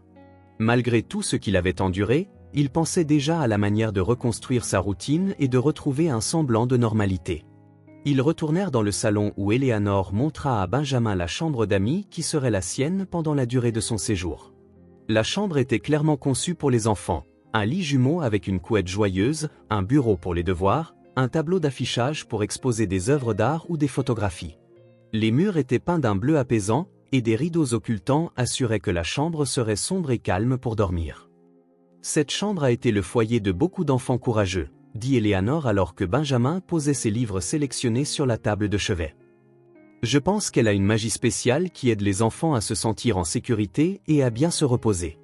Benjamin s'assit sur le bord du lit, testant sa douceur. Après des années à dormir sur un matelas que Derek avait jugé assez bon pour lui, le lit confortable semblait luxueux. Madame Morrison, dit doucement Benjamin. Qu'est-ce qui se passe si Derek découvre où je suis? Eleanor s'assit à côté de lui sur le lit, sa voix ferme et rassurante. Derek ne sait pas où tu es, et la police ne va pas le lui dire. Cette adresse est confidentielle, ce qui signifie que c'est un secret que seules les personnes qui essaient de t'aider connaîtront. Mais s'il tourne en voiture pour me chercher? Derek va avoir des problèmes bien plus importants à régler que de te trouver, dit Robert depuis l'embrasure de la porte. Quand la police l'arrêtera, et ils l'arrêteront, il sera bien trop occupé avec les avocats et les dates de procès pour passer son temps à conduire dans Millbrook. Carmen était restée silencieuse pendant cet échange, mais elle prit maintenant la parole. Benjamin, je sais qu'il est difficile de croire que les menaces de Derek n'ont plus de pouvoir, mais c'est le cas. La police a vu ta maison ce soir. Ils ont vu les preuves de ce que Derek a fait à ta mère. Le temps où Derek contrôlait tout est terminé. Benjamin hocha la tête, bien que Carmen pût voir qu'il lui faudrait du temps pour croire vraiment que la peur qui avait gouverné sa vie pendant 2 ans n'était plus nécessaire. Je devrais probablement appeler ma fille, dit Carmen en jetant un coup d'œil à l'horloge sur la table de chevet. Elle se demandera où je suis quand elle se réveillera pour l'école. Bien sûr, dit Eleanor. Tu peux utiliser le téléphone de la cuisine pour avoir un peu d'intimité. Alors que Carmen sortait pour passer son appel, Benjamin se retrouva seul avec les Morrison pour la première fois. Le silence était différent du silence tendu qui remplissait sa maison chaque fois que Derek était en colère. C'était un silence paisible, le genre qui existe dans les maisons où les gens se sentent en sécurité pour se détendre. Benjamin, dit doucement Eleanor. As-tu besoin de quelque chose ce soir? Des couvertures supplémentaires, une veilleuse, quelque chose qui t'aiderait à te sentir plus à l'aise? Benjamin considéra sérieusement la question. Je dors habituellement avec Peanuts, dit-il, faisant référence à son éléphant en peluche. Mais je suis probablement trop vieux pour les peluches. Absolument pas, dit immédiatement Robert. J'ai 68 ans et je dors encore avec l'ours en peluche que ma grand-mère m'a donné quand j'avais 5 ans. Les objets de réconfort n'ont rien à voir avec l'âge. Ils servent à avoir quelque chose de familier à quoi se raccrocher quand tout le reste semble incertain. La permission de conserver ce réconfort d'enfance sans jugement était un cadeau que Benjamin ne s'attendait pas à recevoir. Il récupéra Peanuts de son sac à dos, l'éléphant gris usé qui avait été son compagnon constant pendant d'innombrables nuits à écouter les rages de Derek. Peanuts a des yeux très sages, observa Eleanor, examinant l'animal en peluche avec un sérieux approprié. Je peux dire qu'il a été un bon ami pour toi. Il m'a aidé à me sentir courageux quand j'avais peur, admit Benjamin. Maman dit que parfois, nous avons tous besoin de quelque chose à quoi nous raccrocher qui nous rappelle que nous ne sommes pas seuls. La mention de sa mère fit passer une ombre d'inquiétude sur le visage de Benjamin. Eleanor le remarqua immédiatement et se rassit à côté de lui. Ta mère reçoit les meilleurs soins médicaux possibles en ce moment, dit-elle. Les médecins de l'hôpital général de Millbrook sont excellents, et ils sont spécialisés dans l'aide aux personnes gravement blessées. Est-ce qu'elle se souviendra de moi quand elle se réveillera? Demanda Benjamin, exprimant une peur qu'il n'avait même pas réalisé qu'il nourrissait. Bien sûr qu'elle se souviendra de toi, l'assura Robert. Les blessures à la tête peuvent parfois causer une confusion temporaire, mais les mères n'oublient jamais leurs enfants. Tu es la chose la plus importante dans son monde, Benjamin. Carmen revint de la cuisine, son expression légèrement tendue. J'ai tout expliqué à Sophia, rapporta-t-elle. Elle s'inquiète pour toi, Benjamin. Mais elle comprend pourquoi je dois être ici ce soir. Quel âge a Sophia? Demanda Benjamin, curieux de connaître la fille de Carmen. 16 ans, répondit Carmen. Elle avait à peu près ton âge quand nous avons quitté son père et dû tout recommencer. Elle se souvient de ce que ça fait d'avoir peur et d'être incertain quant à l'avenir. Le parallèle entre sa situation et le passé de Carmen n'échappa pas à Benjamin. Est-ce que le père de Sophia t'a fait du mal comme Derek a fait du mal à ma maman? Carmen hocha la tête, son honnêteté sans faille. Oui, c'est le cas. Pendant plusieurs années, nous avons vécu de la même manière que toi et ta mère, en marchant sur des œufs, en essayant de ne pas le mettre en colère, en espérant que d'une manière ou d'une autre, les choses s'amélioreraient d'elles-mêmes. Qu'est-ce qui vous a finalement poussé à partir? Une nuit, Sofia a essayé de me protéger lors d'une dispute particulièrement violente, dit Carmen, sa voix épaisse d'émotion au souvenir. Elle avait 9 ans, tout comme toi. Et elle s'est jetée entre son père et moi.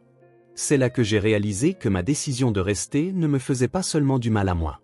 Elle enseignait à ma fille que la violence était normale, que c'était quelque chose qu'elle devrait peut-être accepter dans sa propre vie un jour. Benjamin absorba l'histoire, comprenant instinctivement le parallèle entre l'intervention courageuse de Sofia et sa propre marche vers la pharmacie. Sofia avait-elle peur quand vous êtes partis? Terrifiée, admit Carmen. Nous l'étions toutes les deux. Mais nous étions aussi soulagés. Et avec le temps, le soulagement est devenu plus fort tandis que la peur diminuait. Eleanor avait écouté cette conversation avec l'oreille exercée de quelqu'un qui avait aidé de nombreuses familles à passer de situations violentes à la sécurité. Benjamin, il est normal d'avoir des sentiments mitigés à propos de ce qui se passe. Tu peux être heureux que ta mère reçoive de l'aide et avoir peur des changements en même temps. Tous ces sentiments sont normaux. Benjamin hocha la tête, bien qu'il soit encore en train de traiter la complexité de ses émotions. Je n'arrête pas de penser à Derek rentrant à la maison et trouvant les voitures de police. Il va être si en colère. La colère de Derek est le problème de Derek maintenant, dit fermement Robert. Sa colère n'est plus quelque chose que toi ou ta mère devez gérer ou dont vous devez vous soucier. C'est le travail de la police et des tribunaux. L'idée que les émotions de Derek n'étaient plus la responsabilité de Benjamin était radicale et libératrice. Pendant 2 ans, il avait vécu sa vie en essayant d'anticiper et de prévenir la colère de Derek, croyant que s'il pouvait juste être assez bon, assez silencieux, assez invisible, il pourrait protéger sa mère du pire de la violence de Derek. Je pense qu'il est temps pour toi d'essayer de te reposer, dit doucement Eleanor. Demain sera une grande journée, avec beaucoup de nouvelles informations sur l'état de ta mère et sur ce qui va se passer ensuite. Benjamin regarda autour de la pièce paisible qui serait sa maison temporaire, si différente de sa chambre sur Maple Street, où il avait appris à dormir à travers les bruits de verres brisés et les voix fortes. « Madame Morrison, dit-il doucement. Merci de me laisser rester ici. Je promets que je serai sage et que je ne causerai aucun problème. » Les yeux d'Eleanor se remplirent de larmes à la promesse automatique qui en révélait tant sur le comportement appris de Benjamin. « Oh, mon grand, tu n'as pas à mériter ta place ici en étant sage. Tu as une place ici parce que tu en as besoin, et c'est suffisant. » Le concept d'acceptation inconditionnelle était étranger à Benjamin, qui avait passé des années à essayer de gagner l'approbation de Derek et de minimiser sa désapprobation. « Mais si je fais des cauchemars ou si j'ai peur au milieu de la nuit ? Alors tu viens nous trouver, dit simplement Robert. Notre chambre est juste en face, et nous avons le sommeil très léger. Si tu as besoin de quoi que ce soit, absolument n'importe quoi, tu n'as qu'à appeler et nous serons là. Carmen se leva, se préparant à s'installer dans le fauteuil d'invité qu'Eleanor avait arrangé pour elle dans la chambre de Benjamin. Je serai juste là, moi aussi, lui rappela-t-elle. Tu ne seras pas seul. Alors que Benjamin se changeait pour mettre le pyjama qu'Eleanor lui avait fourni, un coton doux qui sentait encore l'assouplissant et le soleil, il s'émerveilla du simple luxe de se sentir en sécurité. Le pyjama lui allait correctement, contrairement aux vêtements de seconde main que Derek avait insisté être assez bons pour lui. La brosse à dents dans la salle de bain était neuve et encore dans son emballage, choisie spécifiquement pour lui. « Benjamin, dit Carmen alors qu'il s'installait dans son lit avec Peanuts bien calé sous son bras. Avant de t'endormir, je veux que tu saches quelque chose d'important. Ce que tu as fait ce soir, marcher jusqu'à la pharmacie, demander de l'aide, me montrer cette photo, c'était la chose la plus courageuse que j'ai jamais vu quelqu'un faire. » Benjamin la regarda depuis son oreiller, son jeune visage sérieux. Ça ne semblait pas courageux. Ça semblait effrayant. C'est ce qui le rend courageux, expliqua Carmen. Le courage, ce n'est pas de ne pas avoir peur. Le courage, c'est de faire ce qui est juste, même quand on est terrifié. Eleanor baissa les lumières et ajusta les rideaux, créant l'environnement parfait pour dormir. Fais de beaux rêves, Benjamin. Demain, nous appellerons l'hôpital à la première heure pour prendre des nouvelles de ta mère. Alors que les adultes s'installaient pour une conversation tranquille dans le couloir, Benjamin resta allongé dans le lit confortable, écoutant les sons inconnus d'une maison paisible. Il n'y avait pas de télévision hurlant pour masquer les disputes. Pas de pas lourd arpentant avec colère des planchers qui craquent. Le silence était rempli de sécurité plutôt que de tension. Pour la première fois depuis des années, Benjamin Fletcher s'endormit sans se demander s'il se réveillerait au son des pleurs de sa mère. Il dormit profondément et sans rêve, son petit corps pouvant enfin se reposer complètement maintenant que le fardeau de la vigilance constante avait été levé de ses épaules de 9 ans. Dehors, le vent de février continuait de hurler dans les rues de Millbrook. Mais à l'intérieur de la maison des Morrison, un petit garçon qui avait marché 12 pâtés de maison dans l'obscurité pour sauver la vie de sa mère, apprenait ce que c'était que de dormir en paix. Au bout du couloir, Carmen Rodriguez était assise dans la cuisine tranquille avec Eleanor et Robert Morrison, buvant du café et digérant les événements de la nuit. Dans quelques heures, il commencerait le processus complexe d'aider Benjamin à reconstruire sa vie en sécurité. Mais pour l'instant, la chose la plus importante avait été accomplie. Un enfant qui vivait dans la peur dormait profondément, protégé par des adultes qui comprenaient la valeur de l'enfance et l'importance de la guérison. La pire nuit de la vie de Benjamin Fletcher était devenue la première nuit de son rétablissement. Et quelque part dans l'unité de soins intensifs de l'hôpital général de Millbrook, sa mère, Jessica, commençait son propre voyage de retour au pays des vivants, soutenue par la certitude que le courage de son fils les avait sauvés tous les deux. Le soleil du matin inondait les fenêtres de l'aile de réadaptation de l'hôpital général de Millbrook, projetant des motifs géométriques chauds sur les sols en linoléum poli. Jessica Fletcher était assise dans un fauteuil roulant près de la fenêtre de sa chambre, le visage tourné vers la lumière comme une fleur cherchant sa nourriture. Le pire de ses blessures physiques avait guéri. Le gonflement avait diminué, les ecchymoses étaient passées du violet au jaune puis à rien, et les points de suture avaient été retirés de la coupure sur son front. Mais la guérison plus profonde, la réparation d'un esprit qui avait été systématiquement brisé pendant 2 ans, était encore un travail en cours. « Maman, regarde ce que j'ai fait en cours d'art », dit Benjamin en entrant en trompe dans la pièce, son visage rayonnant de l'excitation qui avait si longtemps manqué à sa vie. Dans ses mains, il tenait un bol en céramique peint de bleu et de vert vif, légèrement de travers, mais clairement fait avec amour et fierté. Le visage de Jessica s'illumina alors qu'elle examinait la création de son fils, la tournant soigneusement entre ses mains. « Benjamin, c'est magnifique. Tu deviens un véritable artiste.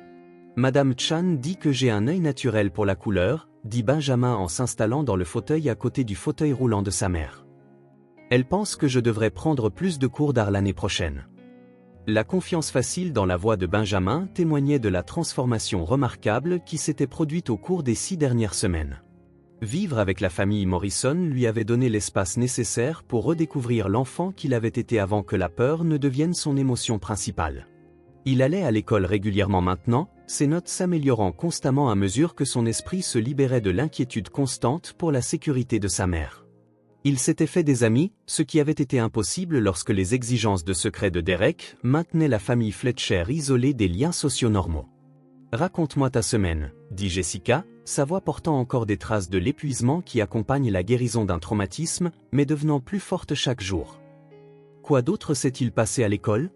Benjamin se lança dans un récit animé de ses aventures de CM, un projet de science sur les volcans, un concours d'orthographe où il s'était classé 3e, un conflit dans la cour de récréation qu'il avait aidé à résoudre par la négociation plutôt que par la violence. Chaque histoire était un petit miracle pour Jessica. Une preuve que son fils apprenait à être un enfant normal dans un monde où les problèmes avaient des solutions et où les conflits pouvaient être résolus sans peur. Carmen Rodriguez apparut dans l'embrasure de la porte, portant un bouquet de jonquilles et arborant le sourire confortable qui était devenu familier aux 2 Fletcher au cours des dernières semaines. Son rôle dans leur vie avait évolué naturellement, passant de l'intervention de crise de la première nuit à quelque chose qui ressemblait à de la famille. La tante qu'il n'avait jamais eue, l'amie qui comprenait leur parcours parce qu'elle avait suivi un chemin similaire. « Comment vont mes personnes préférées aujourd'hui ?» demanda Carmen en plaçant les fleurs dans un vase près de la fenêtre. Carmen a apporté des fleurs, annonça inutilement Benjamin, son enthousiasme pour les petits plaisirs toujours aussi touchants dans son intensité. « Je vois ça, rit Jessica. » Et le son était une musique aux oreilles de Carmen et de Benjamin. Le rire de Jessica avait été l'une des victimes de sa relation avec Derek, enfoui si profondément sous la peur et la dépression que son retour ressemblait à une résurrection. « Les médecins disent que je peux sortir la semaine prochaine, » annonça Jessica à Carmen, sa voix portant un mélange d'excitation et d'appréhension. Il pense que je suis prête à commencer la prochaine phase de ma guérison. Carmen hocha la tête, comprenant les émotions complexes qui accompagnaient le départ de la sécurité de l'hôpital. Comment te sens-tu à ce sujet? Jessica resta silencieuse un moment, considérant sérieusement la question. Effrayée, admit-elle, excitée, reconnaissante, dépassée. Tout en même temps. Ça semble tout à fait normal, dit doucement Carmen. Quand Sofia et moi avons quitté son père, j'avais l'impression de sauter d'une falaise dans le vide. Mais le sol était là pour nous rattraper. Il fallait juste avoir la foi de faire ce premier pas. Le parallèle entre l'expérience de Carmen et leur propre situation était devenu une source de réconfort pour Jessica tout au long de sa guérison. La présence de Carmen prouvait qu'il était possible de survivre à la violence domestique, de reconstruire une vie, d'élever un enfant qui pouvait s'épanouir malgré le traumatisme de ses premières années. En parlant de Sofia, continua Carmen, elle voulait que je te donne ça. Elle tendit à Jessica une lettre manuscrite soigneusement pliée et scellée avec un autocollant en forme de cœur. Jessica ouvrit la lettre et lut en silence, ses yeux se remplissant de larmes qui étaient à parts égales de gratitude et d'émerveillement. Sofia avait écrit sur ses propres souvenirs de guérison, ses peurs et ses espoirs, et sa certitude absolue que Jessica et Benjamin non seulement survivraient mais s'épanouiraient dans leur nouvelle vie. Elle est remarquable, dit Jessica en s'essuyant les yeux. Vous l'êtes toutes les deux. Je ne sais pas comment vous remercier pour tout ce que vous avez fait pour nous. Vous n'avez pas besoin de nous remercier, répondit Carmen. Vous avez juste besoin de continuer à avancer. De continuer à guérir. De continuer à construire la vie que vous méritez, toi et Benjamin. Benjamin avait écouté cet échange avec l'attention sérieuse qu'il portait à toutes les conversations d'adultes, sa maturité précoce toujours évidente malgré les progrès significatifs qu'il avait faits pour retrouver son enfance.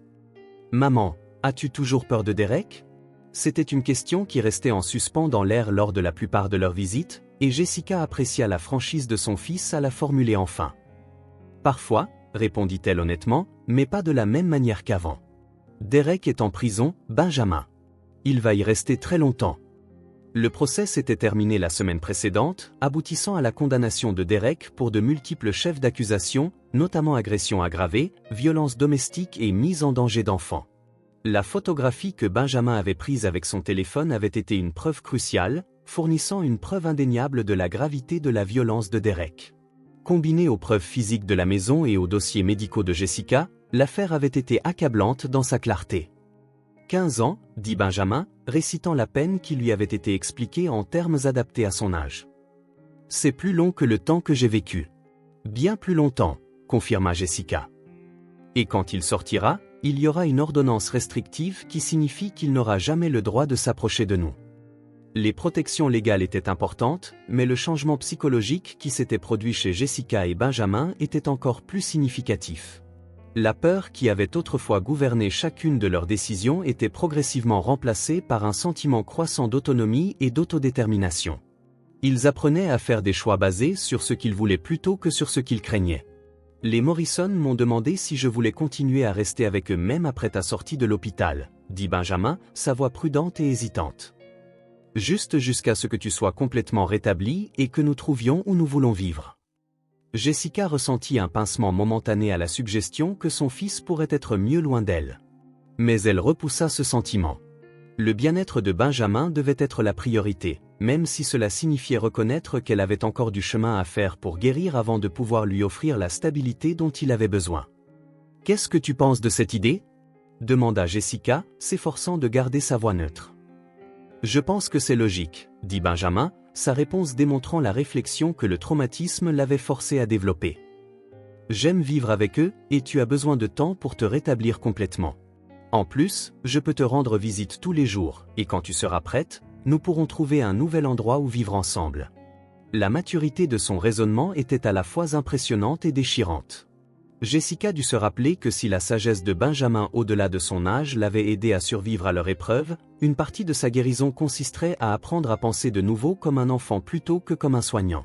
« Je pense que c'est un très bon plan, » acquiesça Jessica.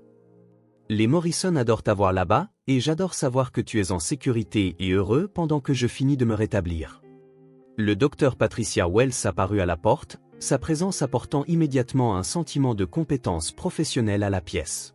Le docteur Wells avait été le médecin principal de Jessica tout au long de son séjour, guidant non seulement sa guérison physique mais coordonnant également ses soins psychologiques. « Bonjour tout le monde », dit le docteur Wells en consultant la tablette qu'elle portait. « Jessica, j'ai quelques mises à jour concernant la planification de votre sortie que j'aimerais discuter. » Benjamin commença automatiquement à quitter la pièce, son comportement appris en vivant avec Derek refaisant parfois surface. Le docteur Wells le remarqua immédiatement et le rappela gentiment. « Benjamin, tu es le bienvenu pour rester, dit-elle. Cette conversation concerne ta famille et tu es une partie importante de cette famille. » L'inclusion sembla révolutionnaire à Benjamin, qui avait passé 2 ans à s'entendre dire que les conversations d'adultes ne le regardaient pas.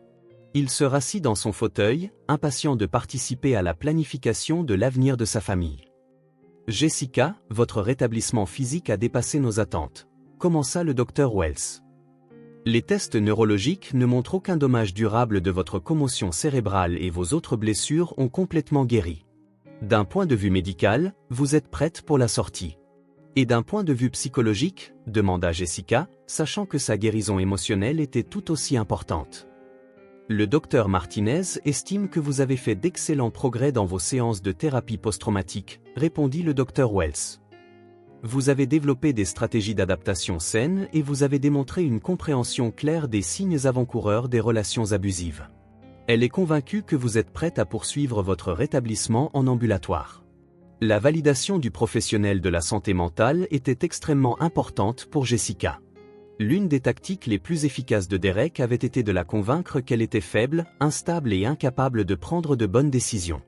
Apprendre à faire de nouveau confiance à son propre jugement avait été l'un des aspects les plus difficiles de sa guérison. « Et pour le travail ?» demanda Benjamin, les préoccupations pratiques lui venant à l'esprit comme souvent. « Maman pourra-t-elle retourner à la bibliothèque ? » La bibliothèque a été incroyablement solidaire, dit Jessica, sa voix chaleureuse de gratitude. Ils ont gardé mon poste pour moi, et ils sont prêts à me laisser reprendre à temps partiel dès que je serai prête. Carmen sourit à cette nouvelle. C'est merveilleux. Avoir un travail qui a du sens sera bon pour ta guérison. La bibliothèque m'a manqué, admit Jessica. Le sentiment d'être utile, de sentir que j'ai quelque chose de précieux à apporter au monde m'a manqué. Derek avait systématiquement miné le sentiment de compétence et de valeur de Jessica, la convainquant que son travail était sans importance et qu'elle avait de la chance de l'avoir dans sa vie. Retrouver son identité professionnelle était une étape importante dans la reconstruction de son estime de soi. En parlant d'avenir, dit le docteur Wells, nous devons discuter des arrangements de logement. Benjamin a mentionné qu'il restait avec la famille Morrison, mais quels sont vos projets, Jessica ? Jessica avait beaucoup réfléchi à cette question tout au long de son hospitalisation. J'ai été approuvée pour un programme de logement de transition pour les survivantes de violences domestiques, dit-elle. C'est un petit complexe d'appartements où les familles peuvent vivre en sécurité pendant qu'elles reconstruisent leur vie. Le loyer est subventionné et des services de soutien sont disponibles. Benjamin se redressa à cette information. C'est près de la maison des Morrison ? Pourrais-je toujours aller à la même école ? C'est à environ 10 minutes, confirma Jessica. Tu pourrais certainement rester à l'école primaire de Millbrook si tu le veux. La continuité de l'expérience scolaire de Benjamin était importante pour sa stabilité. Il avait travaillé dur pour rattraper son retard scolaire après le chaos des 2 dernières années, et maintenir ses amitiés et ses progrès éducatifs était crucial pour sa guérison continue. Le programme de logement de transition semble parfait, dit Carmen. Combien de temps pouvez-vous y rester ? Jusqu'à 2 ans, répondit Jessica. Assez longtemps pour que j'économise de l'argent pour un logement permanent et pour m'assurer que Benjamin et moi soyons tous les deux émotionnellement prêts pour une indépendance complète. La conversation fut interrompue par un léger coup à la porte. L'agente Janet Walsh apparut, sa présence ne portant plus l'urgence de cette première nuit, mais plutôt la chaleur de quelqu'un qui s'était sincèrement investi dans le bien-être de la famille Fletcher. « J'espère que je ne dérange pas, » dit l'agente Walsh. Je voulais passer pour vous donner une mise à jour sur l'affaire de Derek. Benjamin se tendit légèrement à la mention du nom de Derek, mais la peur qu'il aurait autrefois consumée était maintenant gérable, contenue par la connaissance que Derek ne pouvait plus leur faire de mal. Les autorités pénitentiaires ont confirmé que Derek a été transféré à l'établissement correctionnel de l'État, rapporta l'agent Walsh. Il a été classé comme délinquant à haut risque, ce qui signifie qu'il est soumis à des restrictions supplémentaires sur ses communications et ses déplacements. Qu'est-ce que cela signifie pour nous? Demanda Jessica. Cela signifie que Derek n'a aucun moyen de savoir où vous vivez ou ce que vous faites, expliqua l'agent Walsh. Le programme de logement de transition dans lequel vous entrez a des protocoles de confidentialité stricts. Derek ne saura même pas dans quelle ville vous êtes. Les mesures de sécurité offraient une couche de protection supplémentaire qui permit à Jessica de se sentir vraiment en sécurité pour la première fois depuis des années. Le pouvoir de Derek sur leur vie avait été complètement rompu, non seulement par son emprisonnement, mais aussi par les systèmes conçus pour protéger les survivantes de violences domestiques. Agent Walsh, dit Benjamin, sa voix portant une formalité qui montrait son respect pour les forces de l'ordre. Merci d'avoir attrapé Derek et de vous être assuré qu'il ne puisse plus faire de mal à personne. Quand ta mère en avait le plus besoin, répondit l'agent Walsh. Tu lui as sauvé la vie, Benjamin. C'est quelque chose dont tu devrais toujours être fier. Le rappel de son rôle dans leur sauvetage semblait encore surréaliste à Benjamin. Dans son esprit, il avait simplement essayé d'acheter des médicaments pour le mal de tête de sa mère. La compréhension d'adulte que ses actions avaient empêché Derek de tuer Jessica était encore trop grande pour que sa compréhension de 9 ans puisse la saisir pleinement. Alors que l'après-midi avançait, la chambre d'hôpital se remplit d'un sentiment d'anticipation et d'espoir qui avait manqué à la vie de la famille Fletcher depuis trop longtemps. La sortie de Jessica était prévue pour le mardi suivant, marquant la fin officielle d'un chapitre et le début d'un autre. « J'ai quelque chose pour vous », dit Carmen, sortant un petit paquet emballé de son sac à main.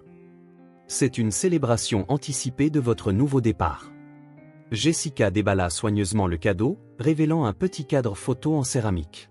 À l'intérieur se trouvait une photo que Carmen avait prise la semaine précédente, Jessica et Benjamin assis ensemble dans le jardin de l'hôpital, tous deux riant de quelque chose que Benjamin avait dit. C'était la première photo d'eux ensemble qui montrait de la joie au lieu de la peur. « C'est magnifique, » dit Jessica, sa voix épaisse d'émotion. « Nous avons l'air heureux. »« Vous êtes heureux, » observa Carmen. « Et vous méritez d'être heureux. Tous les deux. » Benjamin étudia la photographie, s'émerveillant de voir à quel point ils avaient l'air différents par rapport à 6 semaines plus tôt. Le visage de sa mère avait perdu cette qualité hantée qui était devenue habituelle sous le règne de terreur de Derek. Sa propre expression montrait l'insouciance qui aurait dû être son droit de naissance en tant qu'enfant. « Carmen, » dit soudain Benjamin, « quand nous déménagerons dans notre nouvel appartement, viendras-tu toujours nous rendre visite ?» La question révélait l'insécurité persistante de Benjamin face à l'abandon, sa peur que les personnes qui les avaient aidés puissent disparaître une fois la crise officiellement résolue.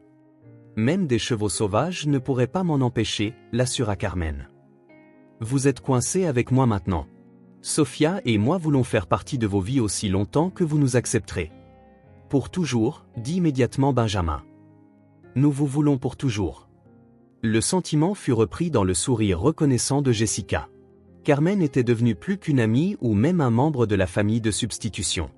Elle était la preuve vivante que la survie était possible, que la guérison pouvait se produire, que l'amour existait en dehors de la dynamique tordue des relations abusives.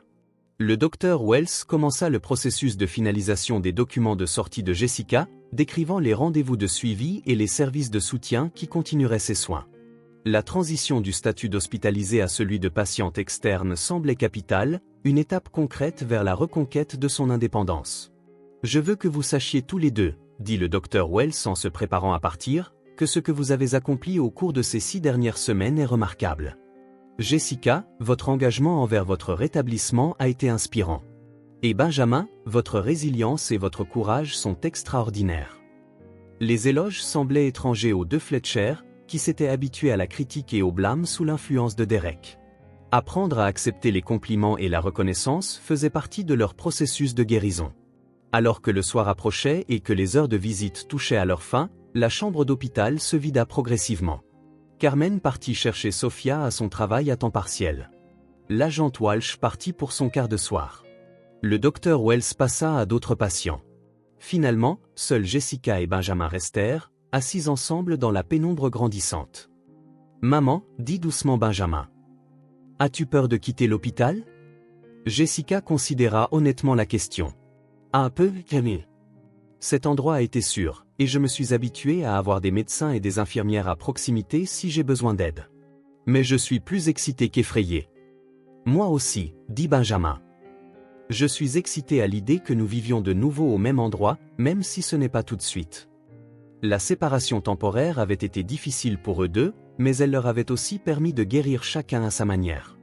Benjamin avait appris à faire confiance à d'autres adultes et à vivre une enfance sans le fardeau de protéger sa mère. Jessica s'était concentrée sur sa guérison sans se soucier de l'impact sur son fils. « Benjamin, je veux que tu saches quelque chose d'important, » dit Jessica en prenant les mains de son fils dans les siennes. « Ce qui nous est arrivé avec Derek n'a jamais été de ta faute. Rien de ce que tu as fait ou n'as pas fait n'a causé son comportement. Et tout ce que tu as fait pour nous aider à nous échapper était courageux, intelligent et exactement ce qu'il fallait faire. » Benjamin hocha la tête, bien que Jessica pût voir qu'il était encore en train de traiter les émotions complexes entourant leur épreuve. « Je sais, dit-il. Le docteur Martinez me l'a expliqué. Mais parfois, je me sens encore mal de ne pas avoir pu mieux te protéger. Tu m'as parfaitement protégé, dit fermement Jessica. Tu m'as sauvé la vie, Benjamin. Mais plus que ça, tu as sauvé nos deux vies. Parce que si nous étions restés avec Derek, il aurait fini par me tuer. Et que te serait-il arrivé alors ? La dure réalité de leur situation était quelque chose dont ils avaient discuté en thérapie, mais elle portait encore un poids émotionnel. La marche nocturne de Benjamin vers la pharmacie avait été le point de bascule qui les avait transformés de victimes en survivants. Les Morrison disent que parfois, de mauvaises choses arrivent pour que de bonnes choses puissent arriver plus tard, dit Benjamin. Penses-tu que c'est vrai ? Jessica sourit à la sagesse de sa famille d'accueil. Je pense que parfois, nous trouvons la force de créer de bonnes choses à partir de mauvaises expériences. Toi et moi allons avoir une vie merveilleuse, Benjamin. Une vie où nous serons en sécurité, heureux et libres d'être nous-mêmes. La promesse flotta dans l'air entre eux, soutenue par 6 semaines de preuves que la guérison était possible et l'espoir justifié. Dehors, par la fenêtre de l'hôpital, les lumières de Millbrook scintillaient dans l'obscurité. Une ville qui avait autrefois semblé hostile et dangereuse, mais qui représentait maintenant la possibilité et de nouveaux départs. Le mardi matin arriva avec le genre de clarté vive qui rendait tout possible. Jessica Fletcher signa ses papiers de sortie avec des mains qui ne tremblaient plus, accepta les ordonnances pour ses soins de suivi et sortit de l'hôpital général de Millbrook sur ses 2 pieds. Benjamin l'attendait dans le hall avec les Morrison et Carmen, son visage rayonnant d'excitation à cette étape importante de leur rétablissement. « Prêt à commencer notre nouvelle aventure ?» demanda Jessica à son fils, prenant sa main alors qu'il se dirigeait vers la sortie de l'hôpital. « Prêt », confirma Benjamin, sa voix forte et certaine. Alors qu'il sortait sous le soleil du matin, Jessica ressentit une sensation qu'elle avait presque oubliée, le sentiment de marcher vers quelque chose de merveilleux au lieu de fuir quelque chose de terrible. L'avenir s'étendait devant eux comme un livre non écrit, plein de pages attendant d'être rempli d'histoires de joie, de croissance et du genre d'amour qui construit plutôt qu'il ne détruit. 6 semaines plus tôt, mère. Ce voyage les avait menés tous les deux de l'obscurité à la lumière, de la peur à la sécurité, du désespoir à l'espoir. Parfois, les plus longs voyages commencent par un seul pas, fait par un enfant qui refuse de renoncer à l'amour. Parfois, la guérison la plus profonde commence par la volonté d'une personne de voir la douleur déguisée en une simple demande d'aide. Parfois, le salut vient sous la forme d'une employée de pharmacie de nuit qui comprend que briser le cycle de la violence nécessite du courage, tant de la part de ceux qui demandent de l'aide que de ceux qui choisissent de la fournir. L'histoire de la famille Fletcher était loin d'être terminée, mais les chapitres de la peur et de la violence avaient enfin pris fin. Ce qui restait, c'était la possibilité infinie d'un avenir construit sur l'amour, la sécurité et la certitude qu'ils n'auraient plus jamais à affronter l'obscurité seuls. Au loin, les cloches de la vieille église de Millbrook sonnèrent l'heure, marquant non seulement le passage du temps, mais aussi le début d'un nouveau chapitre dans 2 vies qui avaient été changées à jamais par le voyage nocturne d'un enfant, du désespoir à l'espoir. La pharmacie, où tout avait commencé, se tenait prête pour la prochaine personne qui pourrait avoir besoin d'aide. Et Carmen Rodriguez serait là quand elle arriverait, comprenant mieux que jamais que parfois, les ordonnances les plus importantes sont celles qui guérissent l'âme.